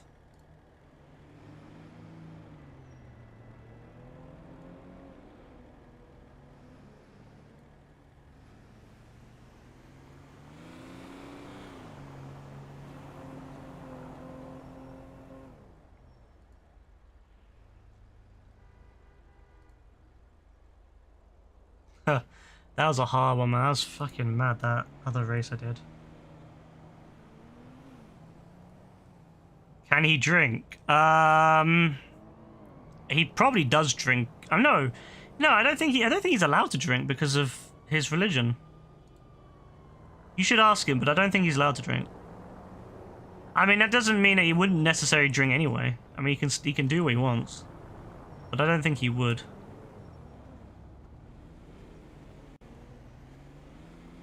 You should ask him, Spade. See what he says. See if he says he can or not. I'm trying to find a race that Spade that wouldn't be too crazy for Spade. I like how bro said super easy parkour. 0%. Yeah, okay. This guy makes like run and guns too. I'm sure Spade would love that.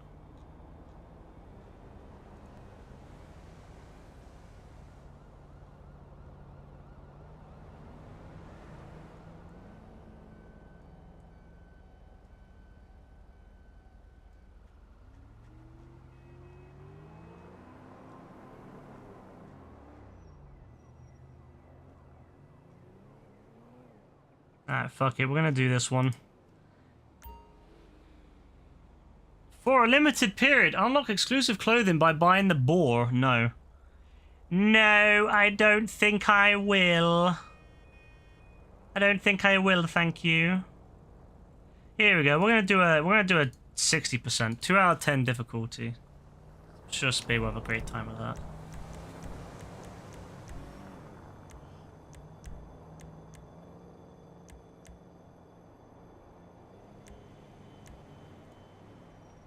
Can AF stay up? Nope. I'm sure AF can stay up, bro. AF's awake longer than you are. AF's awake like literally at the middle of the bloody eve, like nighttime for him. Yeah, legit though. AF is like waking up and doing stuff at like 3 o'clock in the morning, and Spade's like going to bed early, like 10. Like, bro, what the? Bro's talking shit about AF. AF doesn't even have a bedtime, bro. Come on, man. Come on, man.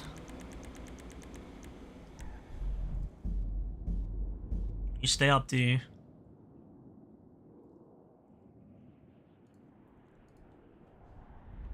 I don't know. I don't know, Spade. You should ask AF, bro. Bro, where are you? Are you even on GTA? You do not have a bedtime or mine, brothers.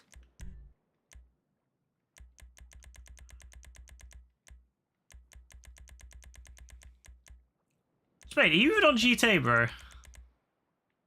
You are? There you are. I was gonna say, what the fuck?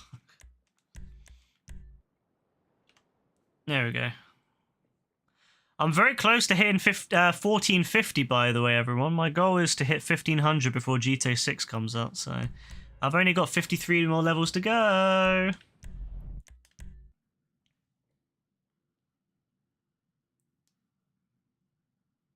At the pace I'm going, I'll hit it in about 4 years.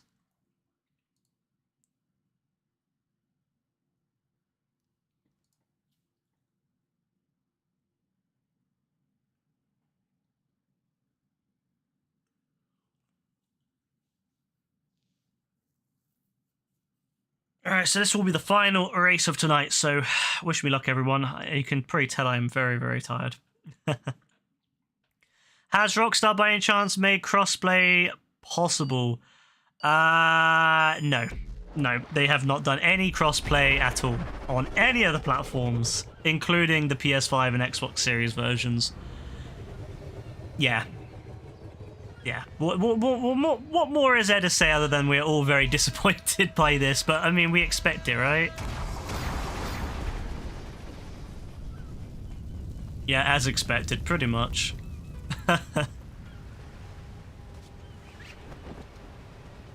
I recognize your name from back in the day, you know? So I was like, It's always It's always fun when people come in from like long time ago and they haven't played GTA in ages, and they're like, "Oh yeah, has Rockstar done anything? Have they done anything interesting? Have they done crossplay?" And the answer is almost always that no.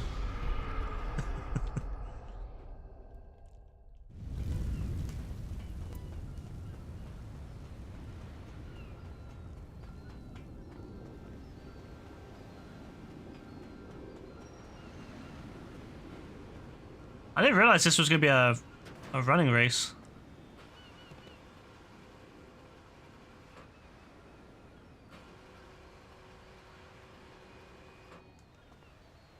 Not that I mind at all, actually. I do like these.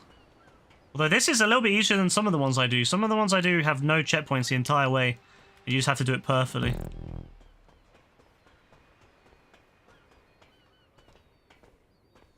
Used to play some We used to play with some Russian streamer who hosted parkour, but he stopped streaming. Ah, that sucks.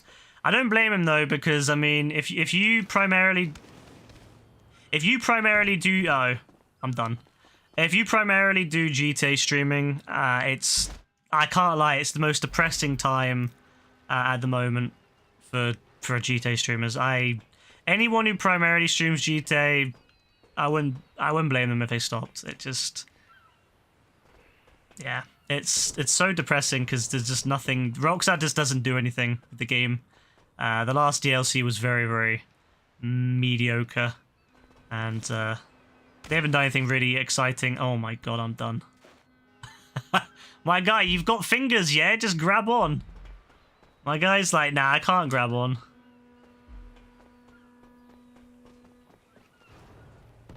Oh, come on. Ah.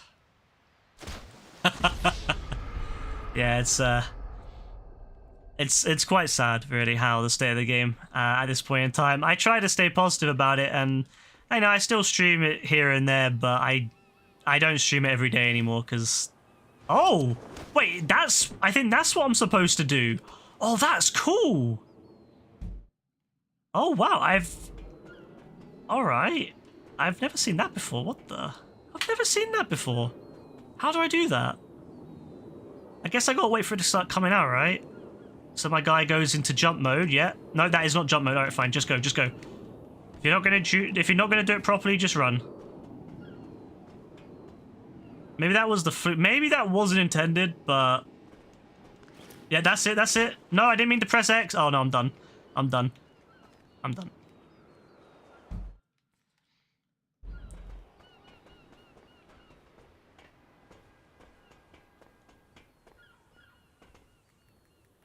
I'm going to do some GTA 6 parkour, yeah, but the problem is we don't know if Rockstar will even have a creator in GTA 6.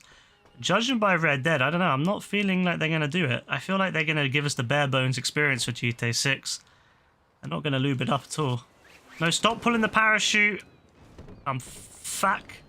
What was that? What was that jump? Oh, I'm losing my mind. I'm losing my mind. Can I go up there? No, don't do that. Just go. Stop. There we go. We're doing it. We're doing it, ladies and gentlemen. We are doing it. That's not how we're supposed to do it. Dead. Wasted. A wasted opportunity to succeed.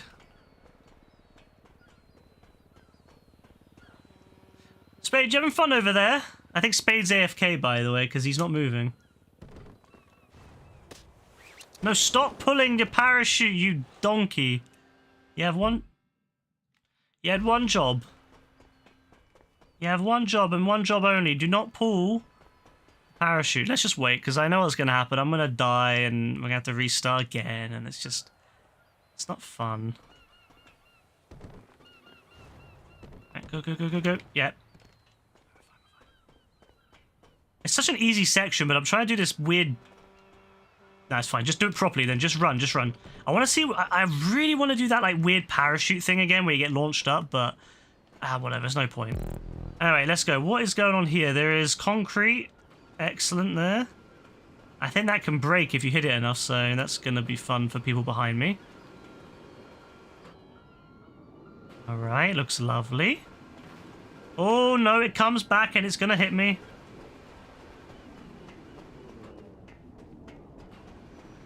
There we go. 87 days until... Oh, 87 unlit until July 19th, 2023. No, that's when his brother is coming to see him. GTA 6, well...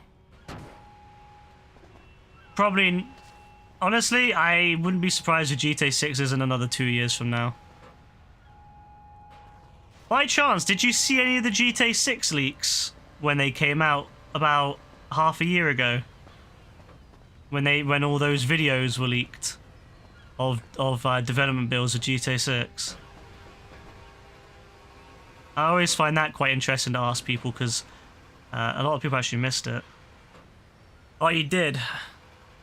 It looked like GTA 5 to you. To be fair, I would expect it to look like GTA 5 at this point because, you know, GTA 5 looks a lot like GTA 4. So I'm glad it doesn't have I'm glad Rockstar didn't go and completely, you know, change everything. I'm glad that it still resembles what GTA is. I'm glad they didn't go and give it a Saints Row treatment. Like, cough cough, Saints Row remake. Reboot. You know my brother is owner of Spade. Yes, he gave you this. He was the original Spade. And you are only the clone. You're only the copy of Spade. Yeah, I mean, that's it, isn't it? You know, games are so well developed now and so, you know, they're so mature now that there's not really anything they need to massively add to it. Just as long as they add the new things. I mean, I'm happy about a new map, new story, new opportunities for online. That's it for me. That's okay. I don't expect them to, you know, redesign it from the ground up. I just want new stuff. And that's exactly what they're going to give us, so I'm happy.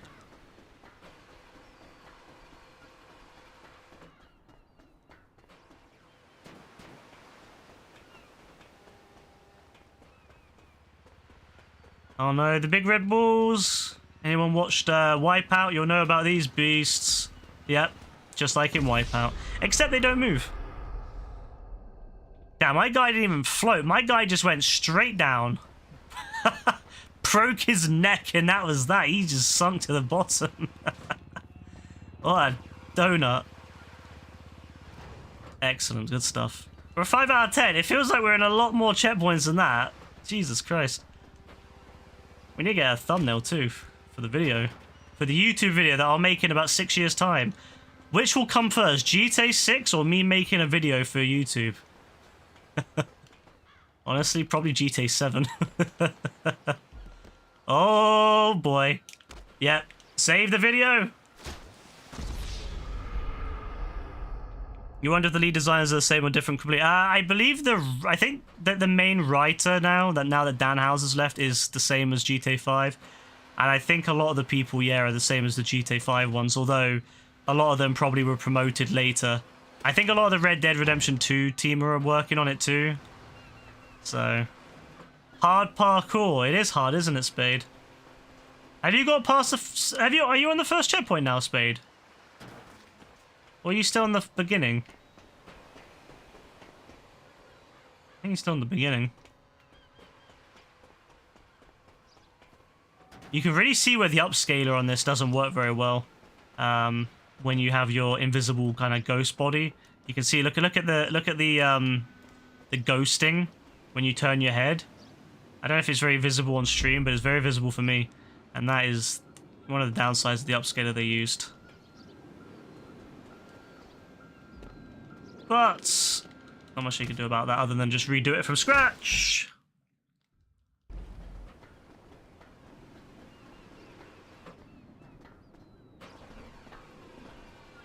Stick FSR3 in there, baby. That'll look good.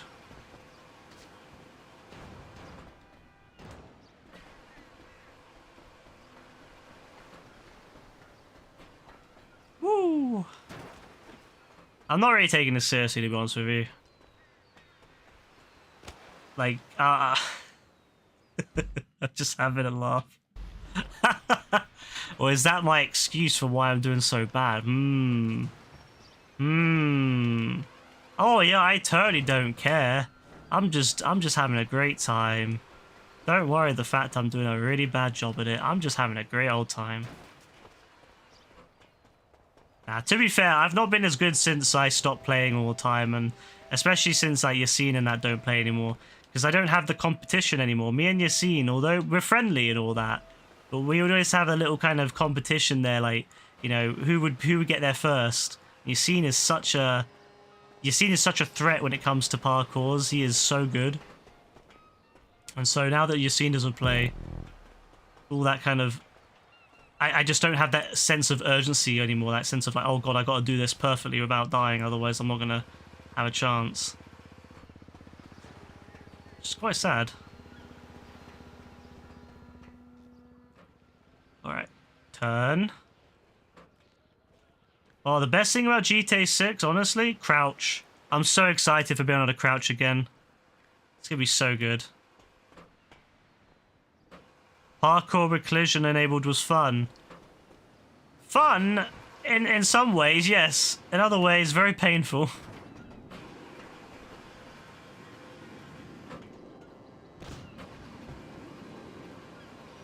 I think it depends on the difficulty for me. I think like an easier parkour could be a lot of fun, but like a parkour where you gotta be extremely precise could be a bit annoying. Oh my, did you just fall on your face? How can you do that?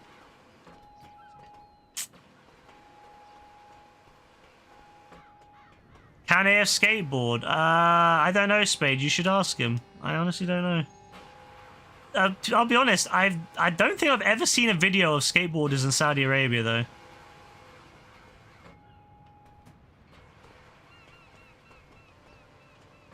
But then again, maybe it's because I don't really watch any videos from Saudi Arabia.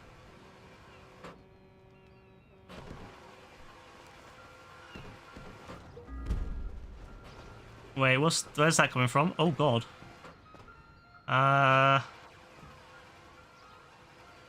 Oh no, what's going on?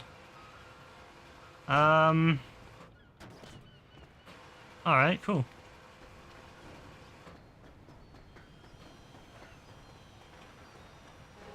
They skateboard on cars, riding two wheels. We're just too poor for that.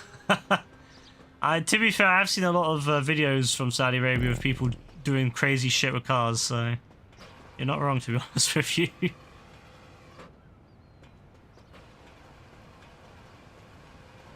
Some of the highway videos I've seen on dash cams, my god.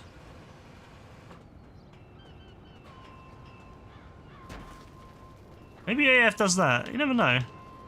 You should ask him, Spade. I don't know him. I'm not like his.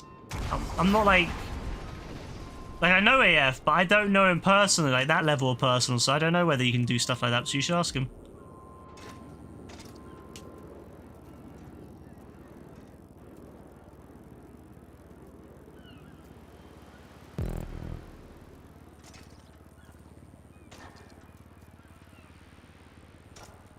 Oh, I'm back to the start, and Spade's just chilling.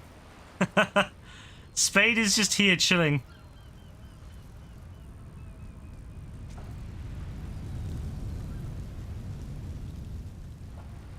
Spade, where have you been dying? Have you been dying on this bit? The big red bull. You've been dying on the big red bull, have you? Oh, Spade. GG's though, Spade, GG's. I like your outfit, Spade.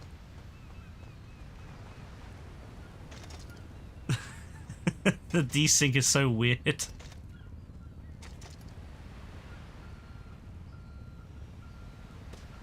Oh, because you jump too far and then, yeah, you jump too far forward and you roll off the other side, yeah. You want me to finish it, Spade? Or do you want to keep going for a bit?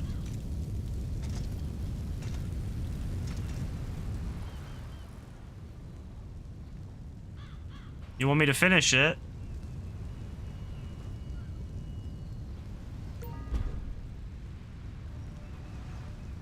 No, AF is back in, AF's back on Discord, causing mayhem again. Also, why is the bot stopped? Where's your bot gone? It just seemed to have disappeared.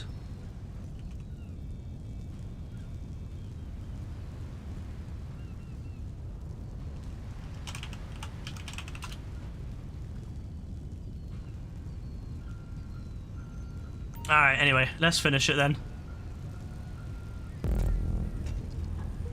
Good attempt, Spade. Good attempt. Oh, that's why Yerbot's not working, because for some reason my other PC restarted. Probably no my luck, it probably was installing an update.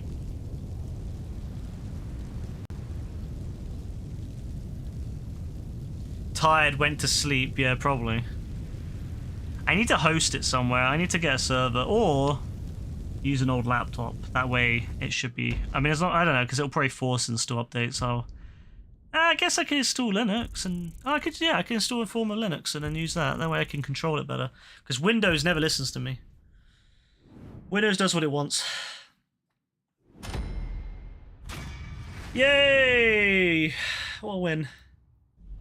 The best thing about the PS5 version of the game, the biggest upgrade that I found was the fact they replaced all the buttons with white and black.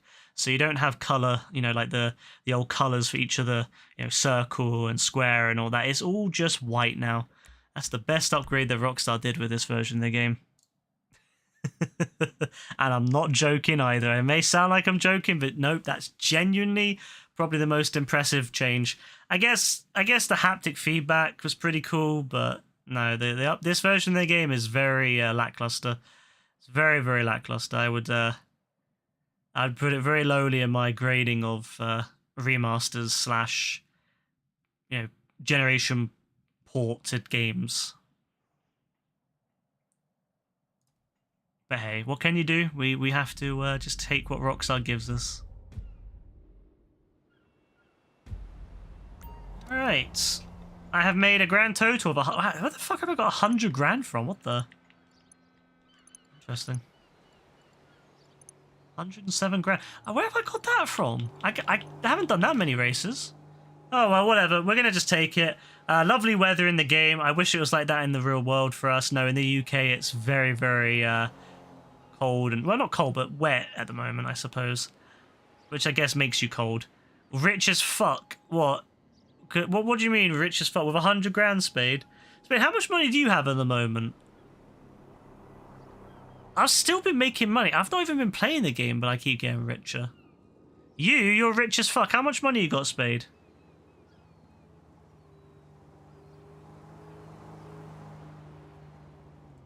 I want to know.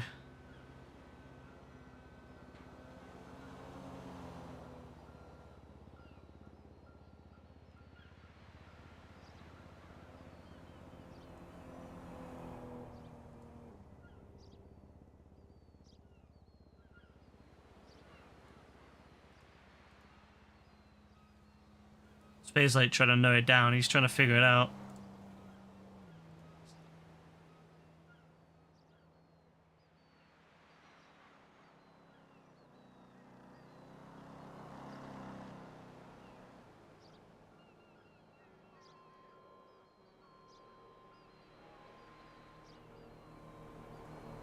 I don't think we're ever going to find out. I don't think Spade's ever going to tell us. Oh, wait, no, wait. 4,371,426. Very nice, Spade. I'm at 1.2 billion at the moment. 1.2 billion. 1,200,000,000. Sorry, 1,206,000,000 and 47,599. That's what I'm at the moment. So I've not really been grinding, so my money's not gone up as much. But I'm happy with that. 1.2 billion is a pretty solid number, and it means I'll never go below 1 billion again. Like, there's no way I'm going to spend 200 million, is there? So it's not like I'm going to lose all that and go down to below 1 billion again. That's what I'm comfortable with. You've been saving for the next update, Spade. Honestly, when are we going to get the next update? Probably July at this rate, because Rockstar's been putting them out really late recently. So if it's not a heist or something, I'm done. If it's just one of those really small updates that they put out as summer, I'm done. Like, they can't make us wait until next winter when they did that. The winter update was really bad last year.